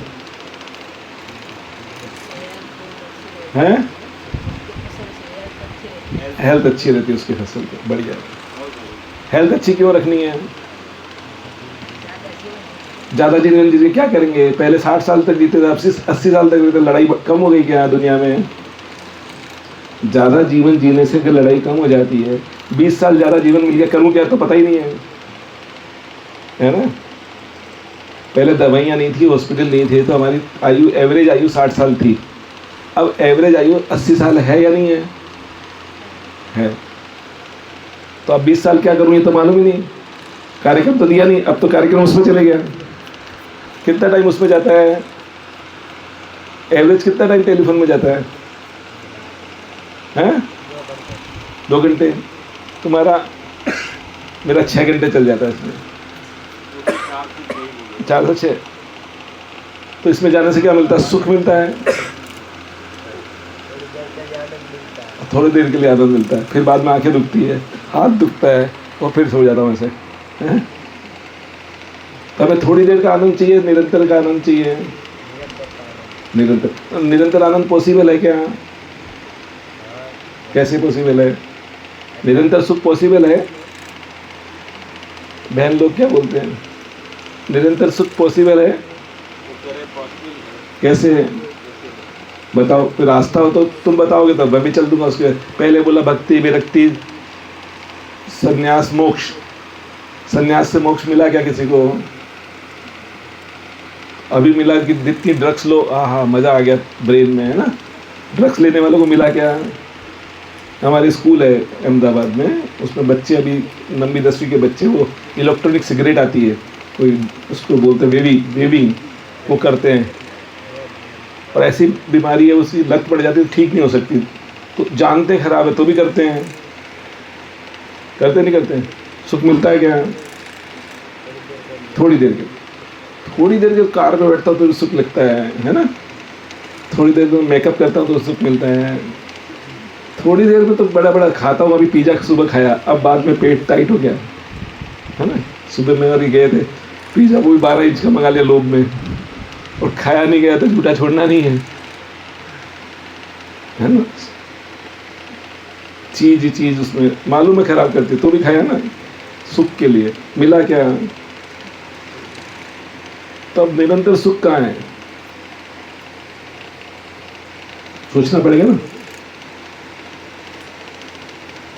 धरती पे निरंतर सुख कौन हुआ? किसके पास है? कौन रहा? आप बिजनेस करेंगे, शादी करेंगे नहीं करेंगे, बच्चे होंगे नहीं होंगे, उसको भी पढ़ने भेजोगे, तुम्हारे पास बहुत पैसा हो गया, सोचो कल्पना करने में क्या दिक्कत है? बहुत पैसा हो गया, अंबानी के पास जितना है उतना पैसा हो गया। अब बच्चों को पढ़ने भेजोगे नहीं भेजोगे? किस लिए भेज रहे हैं? वो भी बिजनेस करेगा, बड़ा होगा, पहला वाला पैसा तो खर्च नहीं हो रहा है। मेरी प्रॉब्लम बता रहा हूँ मैं तो। मेरे घर में पैसा है, कितना पैसा, जितना मेरा खर्चा है, मान लो एक खर्चा कितना मेरा 1 करोड़ रुपये साल का खर्चा है। अब मैं 15 करोड़ 20 करोड़ बैंक में रख दूँ तो 1 करोड़ आ जाएगा मेरे पास? नहीं आ जाएगा? पक्का आ जाएगा? तो अब मैं करूँ क्या? पैसे की आवश्यकता तो पूरी हो गई, और बाकी पैसे का क्या करूँ ये भी नहीं मालूम। जो 20 करोड़ से अलग पैसा पड़ा है उसका क्या करूँ? डोनेशन दे दो, किसको दे दूँ? गेटिंग में पॉइंट। अब लड़की जा रही है, लड़का जा रहा है, सब कमाने जा रहे हैं, सब जोड़ रहे, ज़्यादा सुखी हो जाएंगे। फिर पर्स लाते 5-5 लाख का, हो 5 लाख का पर्स हो। मैंने सुना, जब मैंने मेरी ज़िंदगी में तो 50-100 रुपये का पर्स खरीदा था, अब वो लाती है 5 लाख का पर्स, वो भी लाइन में लग के। हो उस पर्स को खरीदने के लिए लाइन लंदन में जाके लाइन लगाई 3 घंटे है, तो डिस्काउंट में मिल रहा है। यहाँ 6 लाख का मिलता है, लंदन में उस दुकान में 5 लाख का मिला। मेरे तेरे जैसे बेवकूफ़ कोई नहीं, पूरा दिन गया हुआ अलग, और लंदन का किराया लगा हुआ तो जुड़ा ही नहीं। डिस्काउंट सेल, डिस्काउंट सेल, सुख मिलता ना, डिस्काउंट में मिलता था। सारा अमेजन उसको चल रहा है ना, जेब में से देता है डिस्काउंट। तो हम एक भ्रम में जी रहे हैं। भैया ने विश्वास की बात करी थी, यहाँ पर अपन बैठे ना, ये छत गिरेगी नहीं गिरेगी? पक्का विश्वास है ना? पक्का। क्यों विश्वास है पक्का? इस छत पे विश्वास क्यों है? क्यों है? ये गाय के साथ हम दूध निकाल, मारेगी तो गाय, विश्वास है ना गाय मारेगी नहीं, और ये सांप होता तो, है ना? तो कहने का मतलब, जिसको हम जानते हैं, जिसका आचरण जानते हैं, उस पर विश्वास आता है। पक्का। इस लकड़ी का, लोहे का आचरण जानते, इतनी बड़ी बिल्डिंग बन जाती है, हम उसमें आराम से बैठते हैं। 42 माल की बिल्डिंग गिरेगी नहीं, ये विश्वास है। क्यों विश्वास है? हमने आर्टिलेट को समझा, उसके आचरण को समझा, लोहे की स्ट्रेंथ को समझा, और बिल्डिंग बना दी। आदमी पे विश्वास नहीं है। आदमी पे विश्वास कम हो रहा है, जब बढ़ रहा है कम हो रहा है। फिर जीने की बात भैया करते, कैसे जिएंगे? जानवर से डरते थे पहले, जानवर पे विश्वास नहीं था, अब जानवर पे सब जीत लिए, अर्थक्वेक को भी समझ लिया, पर आदमी को समझते समझते और उल्टा हो गया है। अब पति पत्नी अब शादी करने से डरते हैं यूथ हमारे समाज में। तो आपके समाज में नहीं मालूम, यहाँ भरूच में मालूम, भुज में शादी करने से डरते नहीं डरते। 30 मेरी एक लड़की हो गई 35 साल की, मेरे मतलब कजिन की, और एक हो गई 32। उसको शादी कर ले, माँ बाप तो यही चाहते हैं, जा घर से। वो शादी नहीं कर रही है। क्यों नहीं कर रही है? उसको विश्वास नहीं कि आने वाला मेरे ऊपर शासन करेगा, मैं उसका शासन क्यों सहूं? ऐसा है नहीं है? तुम शासन करोगे पत्नी पे, पर उसको तो ऐसा लग रहा है।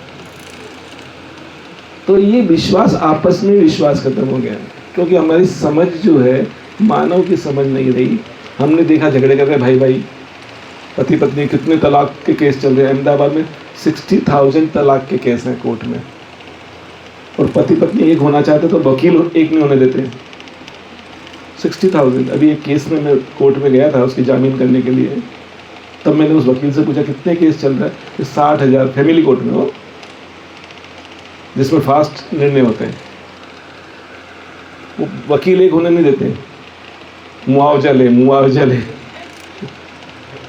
और तू मत दे, है ना? दोनों के वकील लड़ते, पैसा किसको मिल रहा है? दोनों को। तो ये दुनिया है हमारी ना। तो हम पढ़ाई इसलिए करें, इस दुनिया को समझकर जी सकें, और समझकर हम इसको दूर कर सकें, समझ बांट सकें। समझने के लिए पढ़ेंगे तो समझ बटेगी, नंबर के लिए पढ़ेंगे तो नंबर आएगा, पैसे के लिए पढ़ेंगे तो पैसा आएगा। तो समझ कर ये कहाँ पढ़ रहे हैं? और पढ़ाई क्या है? समझ ही है। मैं खेती करूं और उसमें ऐसा विचार करूं कि भाई इस खेती से भी इसकी कॉस्ट ऐसी हो सकती है, जो खेती दूसरी करता है उससे अच्छी होगी, या ऐसे बीज बनेंगे जिस बीज से आगे अच्छा बीज बनेगा। तो खेती करना गलत नहीं है, पर सब जने खेती करने लग जाएंगे तो चलेगा?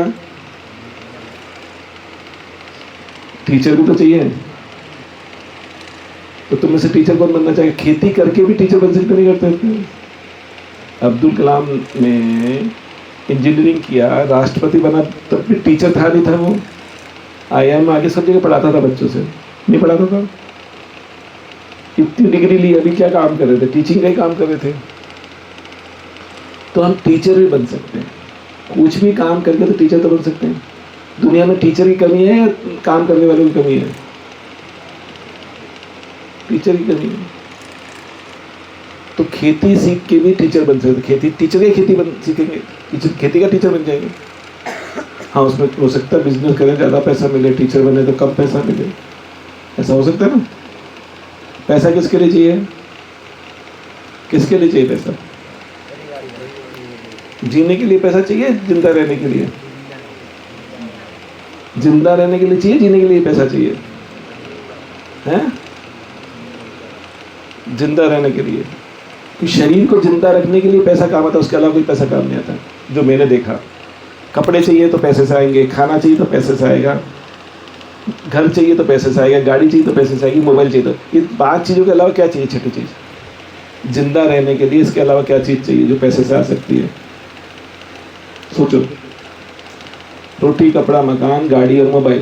पहले मनोज कुमार की एक पिक्चर थी, आपको तो नहीं मालूम होगा, हमारे ज़माने में मनोज कुमार की पिक्चर थी रोटी, कपड़ा, मकान, 3 तक ही सीमित था। अब मोबाइल और गाड़ी जुड़ गया। क्यों? कि गांव में तो तीनों से काम चलेगा, शहर में डॉक्टर को बुलाना है तो मोबाइल चाहिएगा, हॉस्पिटल जाना है तो गाड़ी चाहिएगी। गांव में तो क्या एक सब साथ रहते थे, हॉस्पिटल गाड़ी की कोई ज़रूरत नहीं थी, मोबाइल की सब ठीक हो जाते थे, आवाज़ लगाई आ जाता था। अब तो ऐसे मकानों में रहते हैं, आवाज़ लगाए कहीं नहीं जाएगी। तो 5 चीज़ चाहिए जिंदा। इस 5 चीज़ें हमें निश्चित चाहिए जीवन के लिए और असीमित चाहिए। खाना कितना चाहिए शरीर को जिंदा रखने के लिए? निश्चित चाहिए, अनिश्चित चाहिए।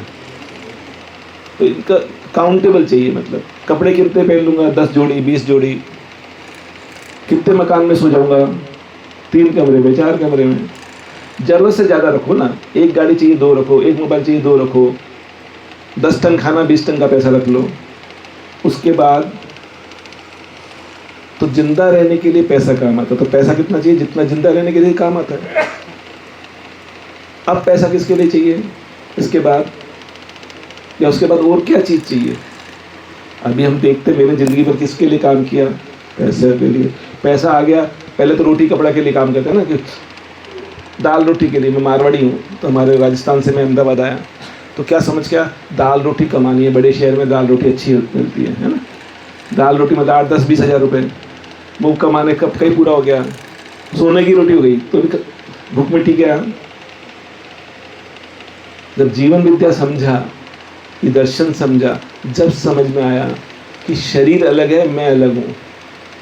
शरीर की नीड पैसे से पूरी हुई, मेरी नीड कैसी है? निरंतर सुख। वो निरंतर सुख किससे मिलेगा? ये जब समझ में आया शरीर के साथ बैठ के, इनके साथ बैठ के, तब जीना शुरू हुआ।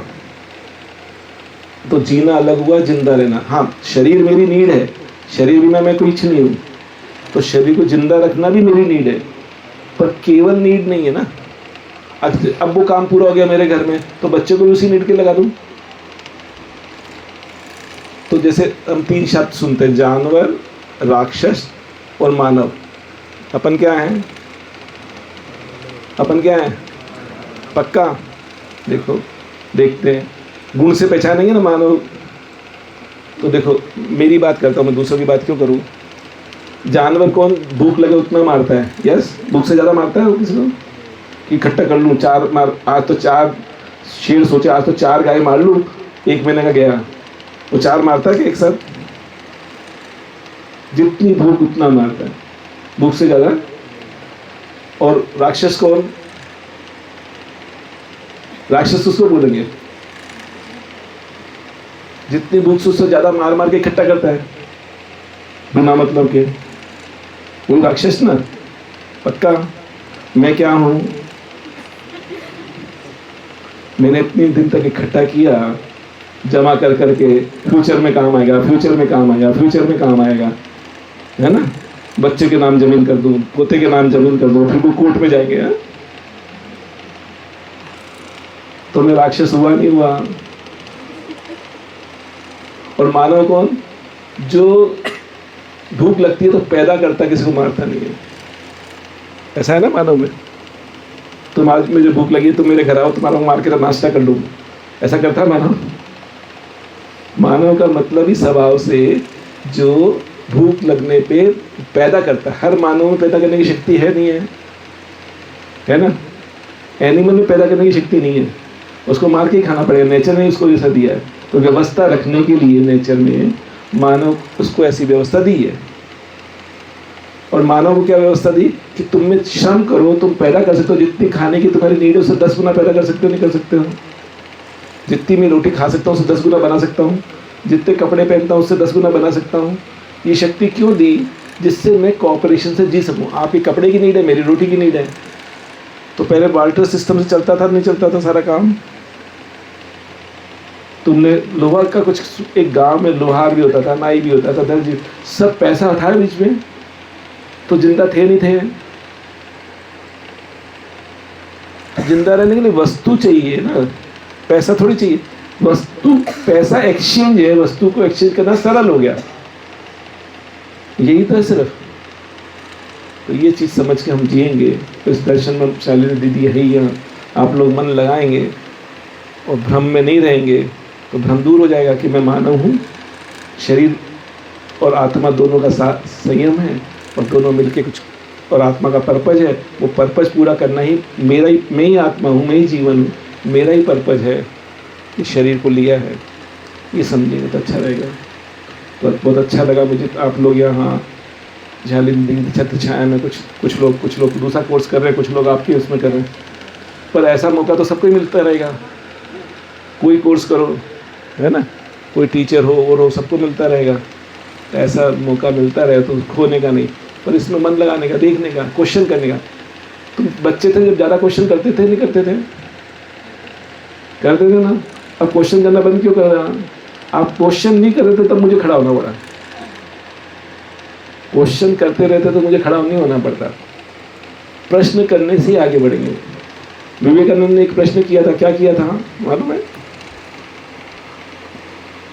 नहीं मालूम। स्वामी दयानंद सरस्वती ने एक प्रश्न किया, अब्दुल कलाम ने एक प्रश्न किया। एक एक प्रश्न से उनको अब्दुल कलाम बना दिया, उस एक एक प्रश्न से विवेकानंद बन गया, एक प्रश्न से स्वामी दयानंद सरस्वती बन गया। उनके प्रश्न छोटे छोटे से होते थे। वो चूहा देखा, लड्डू खा रहा था, भगवान का प्रसाद, दयानंद सरस्वती ने उस पर क्वेश्चन किया, है ना। स्वामी ये जो अब्दुल कलाम ने अपने टीचर से क्या क्वेश्चन किया, ये पक्षी उड़ता है ना, कैसे उड़ता है? इस क्वेश्चन ने उसको अब्दुल कलाम बना दिया। जब हमारे स्कूल में अब्दुल कलाम आए थे तब वो बताते थे ऐसा। और विवेकानंद ने क्या प्रश्न किया? कुछ किया ना, क्या किया? अगर ईश्वर है, ईश्वर पे क्वेश्चन किया ना उन्होंने, तो कौन है तो कोई दिखा सकता है मुझे? है बोलने वाले तो बहुत मिल गए। रामकृष्ण परमहंस ने कहा हाँ यस है, मैं दिखा सकता हूँ, तो वो चेला बने ना, और पूरा संसार उनका लोहा माना। तो प्रश्न छोड़ना नहीं है, प्रश्न करोगे तो आगे बढ़ोगे। आगे बढ़ने का मतलब खुशी बढ़ेगी। मेरा ग्रैंडसन 3 साल का ना, इतने प्रश्न करता है, कुछ न कुछ करता ही रहता है। और स्कूल में प्रश्न करना तो मना होता है, रटना, रटो एग्जाम दो, रटो एग्जाम दो। तो वो एजुकेशन है क्या? प्रश्न करोगे ना, चलो करो, मेरे से प्रश्न करो, तुमने शादी क्यों करी थी, अब शादी का मतलब क्या है? और प्रश्न कर लो ना, पैसा कैसा कमाते हैं वो भी बता दूंगा। प्रश्न करो तो बोलूंगा। चलो प्रश्न, कोई भी प्रश्न करो ना,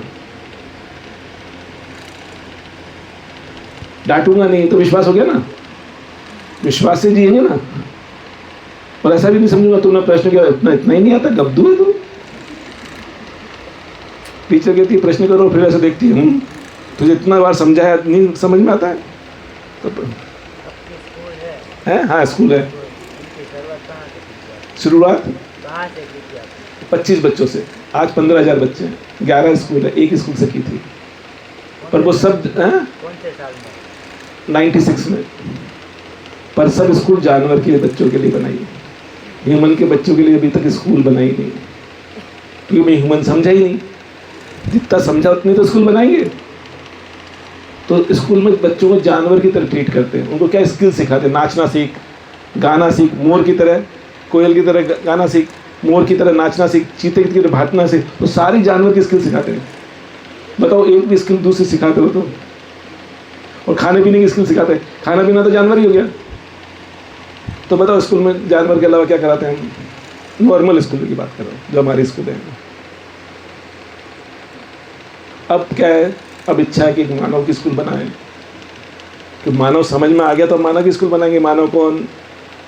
ये मानव, ये मानव, मानव में कौन कौन से गुण हैं बच्चे में, है ना?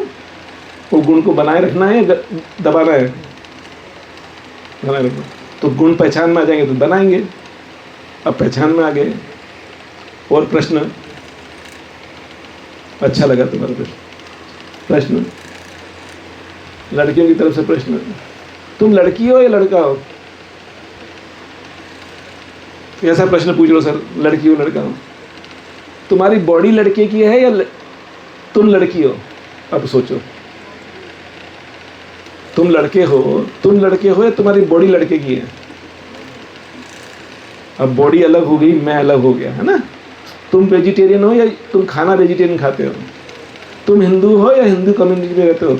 जिस दिन तुम पैदा धरती पर आए थे, हिंदू थे क्या, मुसलमान थे क्या, वेजिटेरियन नॉन वेजिटेरियन थे क्या, जैन वैन कुछ भी थे क्या? गब्दू हो या होशियार हो? कैसे कैसे लेबल लगा देते हम बच्चों पे स्कूल में ना। फिर कहते हैं एक नहीं होते हैं। अब एक कैसे होंगे हम? जब एक मालूम पड़ जाएगा तब एक हो जाएंगे। अभी तक तो काला है, तो गोरा है, तुम ब्यूटीफुल हो, तुम ब्यूटीफुल हैंडसम हो क्या?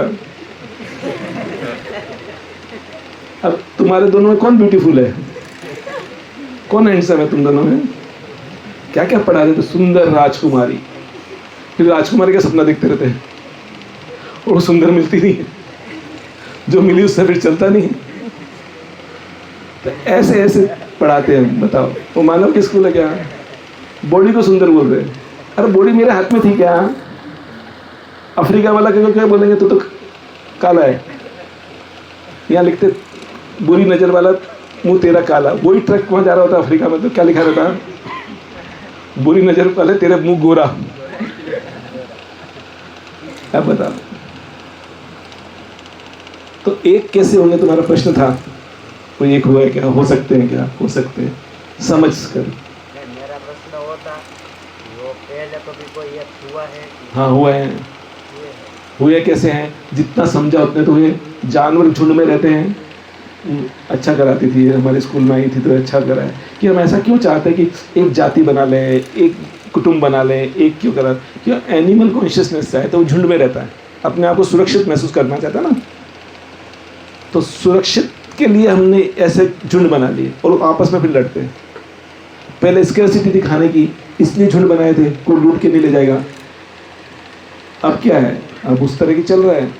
तो एक होना चाहते नहीं चाहते, ये क्वेश्चन बड़ा हो सकता है। एक तो नहीं चाहते, तो मानव जाति समझ में आ जाएगा तो एक ही है, अलग है ही नहीं। पूरी नेचर ही एक है, दो है ही नहीं। तो समझ के रूप में आ जाएगी तो हम एक हो जाएंगे। अब अब्दुल कलाम ने सबको एक समझा नहीं समझा, नहीं ये तो हिंदू है इसके लिए काम नहीं करूँगा, ये तो क्रिश्चियन है इसके लिए काम नहीं करूँगा। मदर टेरेसा ने एक समझा नहीं समझा तो एक हुए नहीं उसके लिए। तो जो समझा उसके लिए एक है ही। समझ के फर्क से यह डिफरेंस है ना हमारे में, कि काला गोरा लड़का लड़की ये शुरू से पढ़ाना बंद कर दिया तो मानो तो एक ही बच्चा सबके साथ खेल लेता है। तो पैदाइशी एक है नहीं है वो, तो हम मानव है पैदाइशी एक है नहीं है, ठीक है समझना है, एक हो जाएंगे। ठीक है, लड़कियों का प्रश्न आना, फिर बैठूंगा मैं। प्रश्न करो, कोई भी प्रश्न करो। भूत होते हैं नहीं होते हैं? भूत होते हैं क्या? नहीं होते हैं? आत्मा होती है? नहीं होती। नहीं है? कोई कहता होती है वो भी नहीं जानता, जो कहता नहीं होती वो भी नहीं जानता। लड़के भूत। तो भूत है, आत्मा है, इस दर्शन में सबको डिफाइन कर दिया। आत्मा, ईश्वर, भगवान, भगवान और ईश्वर अलग है ये भी बता दिया, है ना। तो इस तरह ये दर्शन बहुत जबरदस्त। पढ़ो, ऐसी किताबें हैं, ऑनलाइन वीडियो, आप वीडियो तो देखते ही हो, इस पे तो रहते ही हो, दे दो लिंक, कम से कम देखेंगे तो सही है। फिर इनका क्वेश्चन बढ़ गए, प्रश्न बढ़ गए तो जान जाएंगे, जानेंगे तो आ जाएंगे शिविर में 7 दिन के लिए। 7 दिन के शिविर होते रहते हैं, उनमें आके थोड़ा देखो, बैठो, फिर काम करो। खुशी के लिए करते हैं। मैं अभी खड़ा क्यों हुआ, बोला आपसे बात करने, मुझे क्या मिला? पक्का? कैसे मिली? कितनी मिली? ज्ञान खुशी होता है। तुमसे बातचीत करने से मेरी नॉलेज बढ़ी नहीं बढ़ी? कैसा सोचते हैं? तो ज्ञान देने से भी खुशी मिलती है, लेने से भी खुशी मिलती है। तो परमानेंट खुशी क्या हुई? ज्ञान। कौन सा ज्ञान? इसका ज्ञान, मैं कौन हूँ, जाना कहाँ, करना क्या, यही ज्ञान। 3 के आंसर मिल जाए तो परमानेंट खुशी। बुद्धिस्ट का आंसर लेने गया था ना, तो परमानेंट खुश हो गया। ठीक है, धन्यवाद, नमस्ते।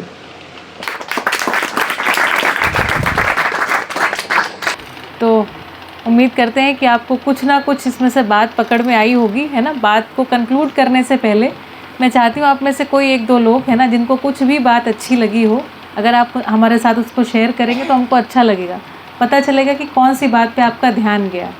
आप में से कोई शेयर करेंगे? बेटा आप शेयर करेंगे? आपने प्रश्न पूछा, कुछ ध्यान गया आपका? माइक देंगे उनको। हाँ आइए शेयर कर दीजिए, या माइक ऐसी वहीं से शेयर कर दीजिए, वो भी चलेगा। बताओ बेटा। मैंने प्रश्न किया था कि एक हो सकते हैं, पहले कभी एक हुए थे, तो सर ने बोला हाँ एक हुए थे, पर वो एक व्यक्ति से ही मन में जो था कि ये सब एक है, वैसे एक हुए थे। बाकी हम लोगों के तो मन में ऐसा ही है कि ये ऐसा है, वो ऐसा है, ऐसे ही जातिवाद सब में। बहुत बढ़िया। अभी सर ने बोला कि एक होने के लिए हमको ही समझना पड़ता है कि एक हम लोग है, ऐसे एक हो सकते हैं। वो बात मेरे को अच्छी लगी। बढ़िया। तो देखिए बेटा जी, इसमें मैं कुछ एक बातें रखती हूँ आपके लिए, और है ना, मुझे लगता है एक पर्सपेक्टिव वहाँ से आए, एक पर्सपेक्टिव कमल मंगल जी ने भी रखा आपके सामने। इन बातों को समझने के लिए और चर्चा करेंगे विस्तार से। मुझे लगता है अभी भी आपके मन में ये प्रश्न है कि ठीक है, एक कभी हुए थे, एक कोई लोग हो गए थे, लेकिन क्या सभी लोग एक हो सकते हैं, है ना? क्या सभी लोगों में ये मानसिकता आ सकती है? क्या सभी लोग विश्वास पूर्वक जी सकते हैं? क्या सभी लोग न्याय समझ सकते हैं? तो उत्तर है हाँ। कैसे? शिक्षा विधि से। कैसे? हम बातचीत करके कुछ निष्कर्षों को प्राप्त करें। आज तो देखिए केवल परिचय हुआ, केवल आपको ये सूचना या संदेश मिल रहा है कि ऐसा संभव है। कैसे? मध्यस्थ दर्शन सहअस्तित्ववाद के अध्ययन से संभव है। अध्ययन का मतलब है किसी भी वस्तु को इसी तरीके से बातचीत करके समझना। तो उत्तर है हाँ, है ना। जैसे कि उदाहरण में डॉक्टर सुरेंद्र पाठक जी ने कहा, विश्वास पूर्वक जीना कितने लोग चाहते हैं? देखो पहले हम चलिए मैं 5 मिनट में भी बात कर लेती हूँ आपके साथ, ठीक है? आप सारे लोग ध्यान से सुनिएगा, मैं प्रश्न पूछूंगी। मैं तो टीचर हूँ, मैं यहाँ पर व्याख्यान देने नहीं आई, मैं पूछूंगी प्रश्न, है ना। अच्छा, मुझे खड़ा रहना पड़ रहा है इस माइक के कारण, वरना मैं वहाँ पर आ जाती। अब मैं पूछूंगी। नहीं ये माइक नहीं चलेगा पापा? नहीं, अच्छा बढ़िया, ये तो बहुत बढ़िया हो गया। ठीक, चलिए। तो बेटा जी आपका नाम क्या है? चलिए हम थोड़ा ऐसे संवाद की तरह बातचीत करते हैं। क्या नाम है आपका? तारक। युग नाम है। तो युग बेटा जी, चलिए बात करते हैं हम, है ना। तो इस दुनिया में काले, गोरे, थोड़े भूरे, थोड़े और कलर के, है ना, अलग अलग प्रकार के लोग हैं, अलग अलग प्रकार के मानव हैं, दिखाई पड़ते हैं, अलग अलग रंग हैं, अलग अलग नस्ल हैं, अलग अलग नस्ल समझते हैं ना, कुछ लोग चाइनीज़ होते हैं, एकदम छोटी छोटी सी आंखें होती हैं, कुछ लोग बहुत लंबे होते हैं, इस तरीके के बहुत सारे। अब हमारे सारे वैसे तो इंडियन है, लेकिन हम में भी कोई काला होता है, गोरा होता है, थोड़ा गेहुआ रंग होता है, ऐसे रंग भी होते हैं, नस्ल भी होते हैं। फिर हमारे पास वर्ण व्यवस्थाओं के रूप में जातियाँ भी रहती हैं, होती ना जातियाँ, कोई ब्राह्मण, क्षत्रिय, वैश्य, शूद्र आदि जातियाँ रहती हैं, अलग अलग प्रोफेशन रहते हैं, अलग अलग। अच्छा, उसके अलावा लिंग रहते हैं ना, महिला पुरुष लिंग के रूप में रहते हैं, अलग अलग। एक ही जैसे मान लो हिंदू धर्म है, लेकिन उसमें भी अलग अलग संप्रदाय रहते हैं ना, कोई कुछ है ना, मैं नाम नहीं ले रही हूँ उसमें, लेकिन अलग अलग संप्रदाय, अलग अलग समाज रहते हैं। मेरी बात समझ में आ रही है ना? सर हिलाते जाइएगा कि तो मुझे पता चले कि हाँ समझ में आ रही है। तो देखो बेटा, हम लोग अलग अलग कैसे होते हैं, अलग अलग रंग में, नस्ल में, मत में, पंथ में, संप्रदाय में, जाति में, भाषा में, है ना। आपको कोई मिलता है तो कहते हैं अच्छा आप गुजराती हो, कच्छी हो, ऐसा पूछ लेते हैं। आप हिंदी वाले हो, अच्छा ठीक है, आप कहाँ से आए हो, अच्छा मराठी हो, अच्छा ऐसा पूछते हैं ना। भाषा के आधार पर हम बंट जाते हैं, है ना। बच्चा जैसे आता है और उसके बाद धीरे धीरे वो इन सारी चीज़ों के साथ अपनी आइडेंटिटी को बना लेता है। जैसे आप आइडेंटिटी कार्ड बनाते हो ना, तो अपना नाम लिखते हो, नाम के साथ अपना सरनेम अटक लिखते हो ना, जो तो अटक में अपनी जाति लिख देते हो कि नहीं। फिर धर्म पूछा जाता है तो उसमें धर्म लिख देते हो, है ना। इस तरीके से अपना कुछ एक चीज़ों के साथ आप अपने आप को आइडेंटिफाई कर लेते हो, आप कौन सी भाषा वाले हो, इस तरीके से। और इसमें क्या होता है कि हम कई बारी अपनी श्रेष्ठता के अहंकार से भर जाते हैं। ये भी हमारे साथ परंपरा में, या हम जिस समाज में रहते हैं वहाँ हमको सुनाई पड़ता है, नहीं एक बिहारी सब पर भारी, आपने सुना ये कहाँ है ना। इसी तरीके से मारवाड़ी लोग अपना कि भाई पैसा कमाने में वो सबसे आगे, गुजराती लोगों का भी कुछ रहता है, ऐसा अलग अलग कम्युनिटीज़ वाले कोई ना कोई सब इस तरीके की बातें करते हैं। होती हैं कि नहीं होती हैं? जैसे बहुत सारे संप्रदायों के जब हम लेक्चर सुनते हैं, मैंने सुने हैं 2-3 संप्रदायों के लेक्चर्स, तो उसमें वो कहते हैं कि आपका जन्म इस कारण से इस संप्रदाय में हुआ क्योंकि पिछले जन्म में आपने बहुत पुण्य किए, अच्छे कर्म किए। आप सबने सुने ये वाले भाषण, इसका मतलब ठीक है ना। तो ऐसा हमको लगता है, धीरे धीरे हम स्वयं श्रेष्ठता का अहंकार, स्वयं श्रेष्ठ है और दूसरा कैसा है, नेष्ठ है। तो युग बेटा जी क्या होता है, ऐसा करते करते ना, जब हम ज़्यादा अच्छे हैं आप कम अच्छे हैं, हमारी जाति जो है ज़्यादा अच्छी है आपकी जाति कम अच्छी है, या आपकी ज़्यादा अच्छी है हम कम अच्छे हैं, तो क्या होता है हमारे अंदर विभाजनकारी मानसिकताएं कि हम अलग आप अलग। तो हम टूटने को देखें कि हम टूटते कैसे हैं, ठीक है। तो ये हुआ टूटने का भाग। अब मैं दूसरा भाग आपको दिखाती हूँ। इस दुनिया में पैदा हुआ हर एक बच्चा, आप देखो जो 2-2.5 साल का बच्चा हुआ बोलना शुरू करता है, मम्मा ये क्या है। हिंदी वाला होता है मम्मा ये क्या है बोलता है, गुजराती वाला बोलता है मम्मा आसूच है ना, या पापा को पूछता है, दादी को, बाबा को पूछता है। इसी तरीके से अंग्रेजी किसी देश में पैदा होगा तो पूछेगा मामा व्हाट इज़ दिस, है ना, पूछेगा कि भाई इसको समझाओ ये क्या चीज़ है। तो ये एक अद्भुत बात देखने को मिलती है कि हर 2-2.5 साल का बालक जैसे ही भाषा को समझ जाता है, बोलना शुरू कर देता है, तो वो इस पूरे संसार को समझना शुरू करता है, समझना चाहता है, समझने के लिए प्रश्न पूछता है। ये बाय डिफ़ॉल्ट है कि नहीं है?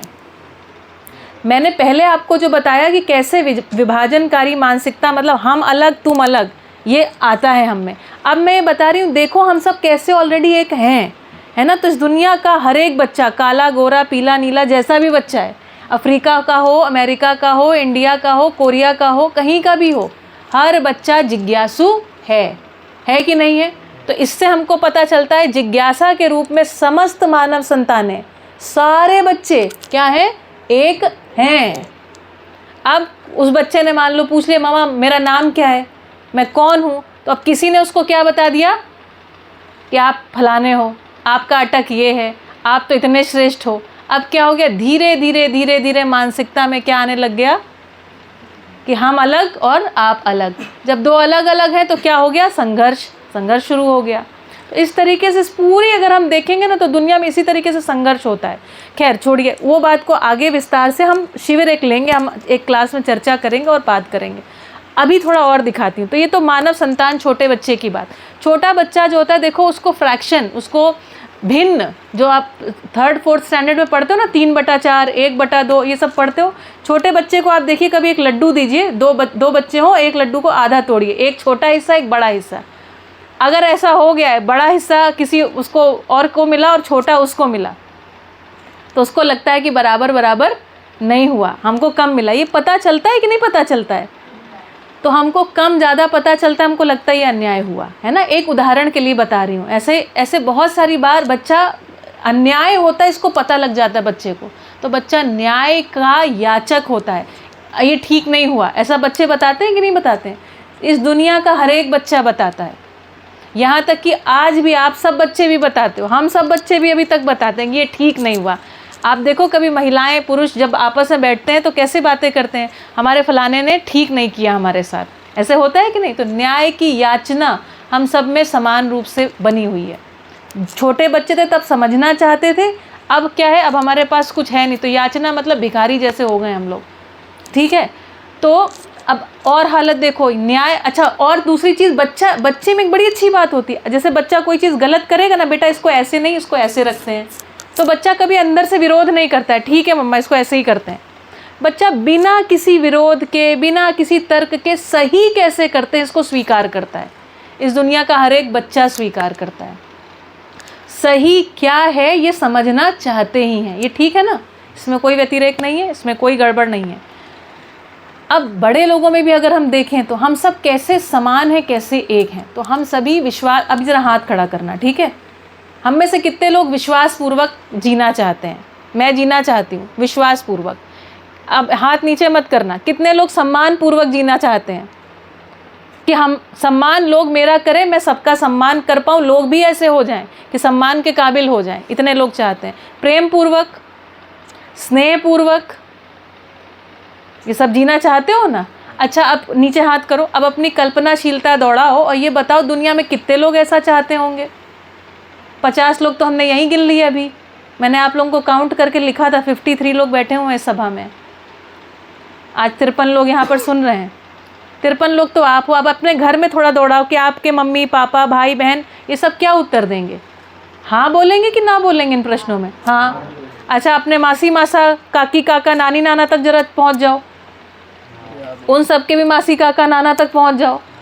पूरी दुनिया में बेटा हर व्यक्ति विश्वास पूर्वक, सम्मान पूर्वक, स्नेह पूर्वक, प्रेम पूर्वक जीना ही चाहता है, लेकिन हमको पता नहीं है कि ऐसा कैसे जिया जाए। हम में से कितने लोग स्वस्थ रहना चाहते हैं? क्या लगता है? सारे, दुनिया का हर एक आदमी स्वस्थ रहना चाहता है। हम लोग चाहते हैं कि हमको अच्छी हवा, अच्छा पानी मिले। कितने लोगों का उत्तर आएगा कि सबको मतलब हमें मिले ही मिले? सबका उत्तर आएगा। इस तरीके से जब हम देखने जाते हैं तो मानव जाति एक है। हमारा जो कोर है, हम जो मूल रूप से हैं, हम वहाँ पर एक हैं। अब गड़बड़ बेटा इतनी सी हो गई है, या फिर इसको ऐसे कहें कि सुधारना केवल इतना सा है कि जो विश्वास पूर्वक कैसे जीना है, सम्मान पूर्वक कैसे जीना है, स्नेह पूर्वक, गौरव पूर्वक, कृतज्ञता पूर्वक, ममता पूर्वक, वात्सल्य पूर्वक जीना कैसे है, कोई हमको बैठ के ये समझाए। समझाएगा कौन? जिसको खुद समझ में आया है। समझने के लिए वस्तु अपने पास आ गई है, इसकी आज सूचना देने आए हैं आपको। मध्यस्थ दर्शन सहअस्तित्ववाद के माध्यम से इन सारी वस्तुओं का ठीक तरीके से बातचीत के माध्यम से हम आपको ये बात समझा सकते हैं। जैसे आपको समझा दिया ना, मानव जाति एक है। किसी के बोलने मात्र से आपको ये बात पल्ले नहीं पड़ेगी, लेकिन समझा दिया कि विश्वास, सम्मान, स्नेह, कृतज्ञता, गौरव, वात्सल्य, ममता, प्रेम पूर्वक सब जीना चाहते हैं। हमारा कोई सहयोग करता है, इस दुनिया में किसी भी आदमी का कोई भी सहयोग करता है, सहयोग मिलने पर हमको अच्छा लगता है कि खराब? अच्छा। सहयोग देते हैं, वो व्यक्ति थैंक यू बोलता है, कैसा लगता है? अच्छा लगता है। विश्वास पूर्वक प्रस्तुत होते हैं, अगला व्यक्ति कृतज्ञ होता है, अच्छा ही लगता है। जब इस बात को आप याद करते हो, आपको अच्छा ही लगता है। अच्छा, ये अच्छा लगना हम चाहते हैं कि नहीं? जैसे अभी कमल मंगल जी कितनी बढ़िया बात बोल के गए भैया। उन्होंने कहा कि हमको सुख कैसा चाहिए? निरंतर। पेट में खाना खाया, उसके बाद तो फिर 3-4 घंटे तो पेट कुछ बोलता नहीं है ना, उसका थोड़ी देर तो मज़ा आता है, आस्वादन होता है, फिर उसके बाद भाई अपना शरीर अपना काम करता है। लेकिन मान लीजिए आपके संबंध में कोई खटक हो गई है, मित्र से कोई द्वेष हो गया, अब क्या हो गया? ये बात आपको 24 घंटे, और जब तक ये मैटर सॉल्व नहीं होगा, ये आपको परेशान करेगा। आपने कभी अपने परिवारों में देखा हो, कोई कोई पीड़ा ऐसी हो जाती हैं चीज़ें, हो सकता है पता चला 30 साल पहले किसी ने कुछ कर दिया था, आज तक उसकी पीड़ा चली आ रही है। होता है, हुआ आपके परिवारों में कभी ऐसा, किसी ने कुछ कह दिया, उसके कारण से बातचीत ही बंद हो गई है, अब हम बुलाते ही नहीं हैं, पूछते ही नहीं हैं उनको। इसका मतलब है ये जो संबंध है, मानव मानव के बीच में जो संबंध है ना, एक मित्र मित्र के साथ कैसा जिए।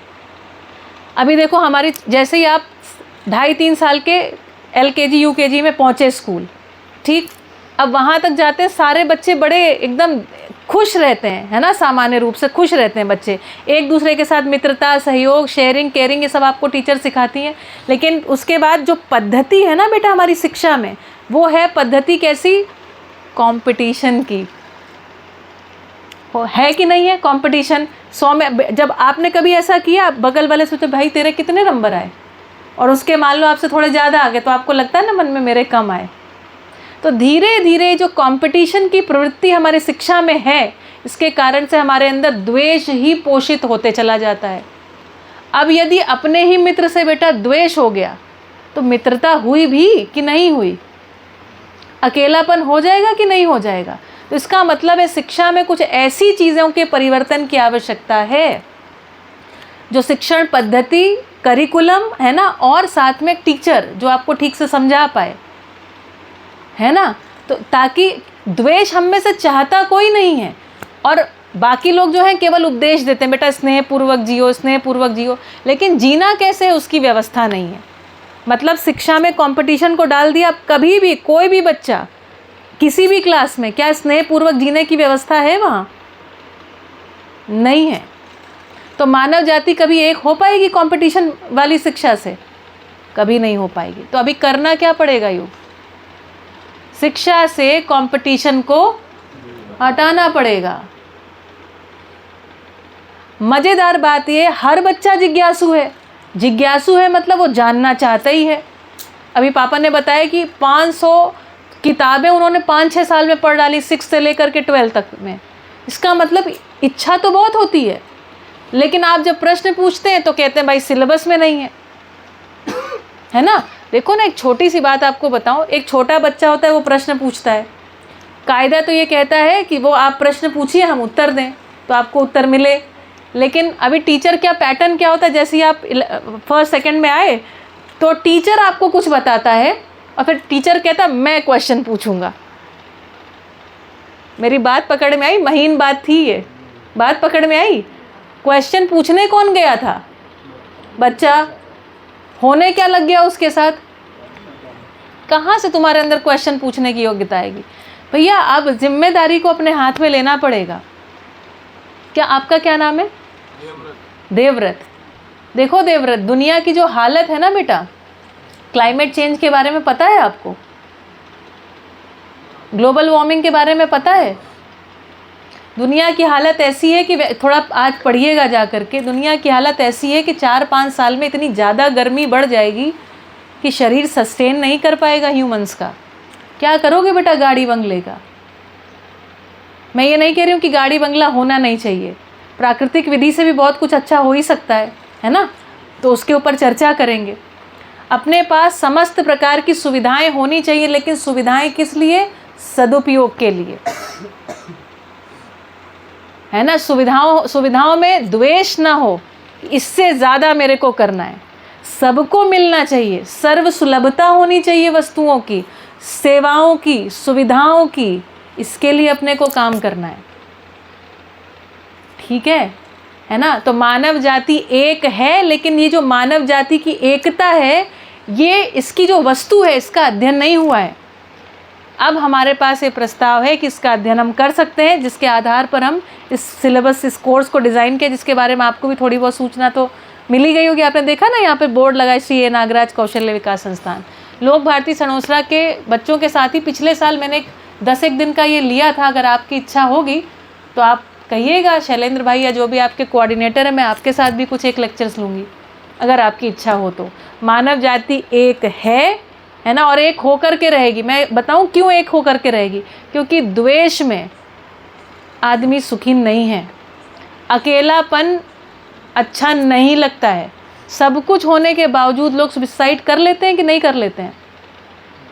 इसका मतलब है वस्तुओं से, सुविधाओं से, सेवाओं से आदमी का मन भरता नहीं है। लेकिन संबंध में मेरा भाई इतना अच्छा है, मेरी माँ इतनी अच्छी है, पिता इतना अच्छा है, ये सारे संबंधों में जब हमको वार्मथ महसूस होती है ना, जब हमको लगता है कि हमें जो अपेक्षा थी वो पूरी हुई, सहज अपेक्षा, न्याय की, व्यवस्था की, ये अपेक्षा जब पूरी होती है, आदमी तृप्त रहता है, प्रसन्न रहता है।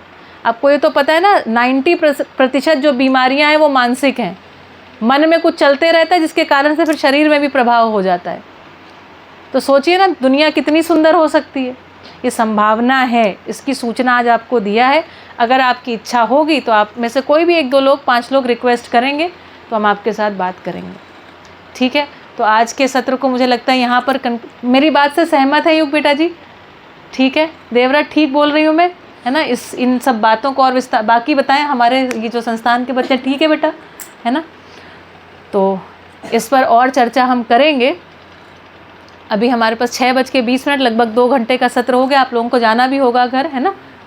जाना है कि नहीं जाना है? यहाँ रुके हुए हैं, ठीक है, ठीक है ना? तो कोई दिक्कत नहीं है। और कोई प्रश्न आदि हो तो ले सकते हैं, नहीं तो फिर सत्र को रोकेंगे यहाँ पर। आप में से कोई कुछ कहना चाहे, पूछना चाहे, बताना चाहे, है ना? ठीक है, चलिए तो सत्र को यहाँ पर रोकते हैं। डॉक्टर सुरेंद्र पाठक जी का बहुत बहुत धन्यवाद जी। ठीक है, वीरा भाई आ रहे हैं।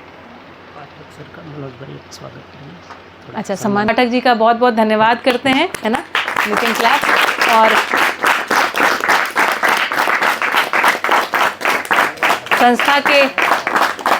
संस्था के ट्रस्टी मनोज भाई सोलंकी जी से आग्रह है कि वो आएँ और उनका सम्मान, उनको धन्यवाद ज्ञापित करें जी।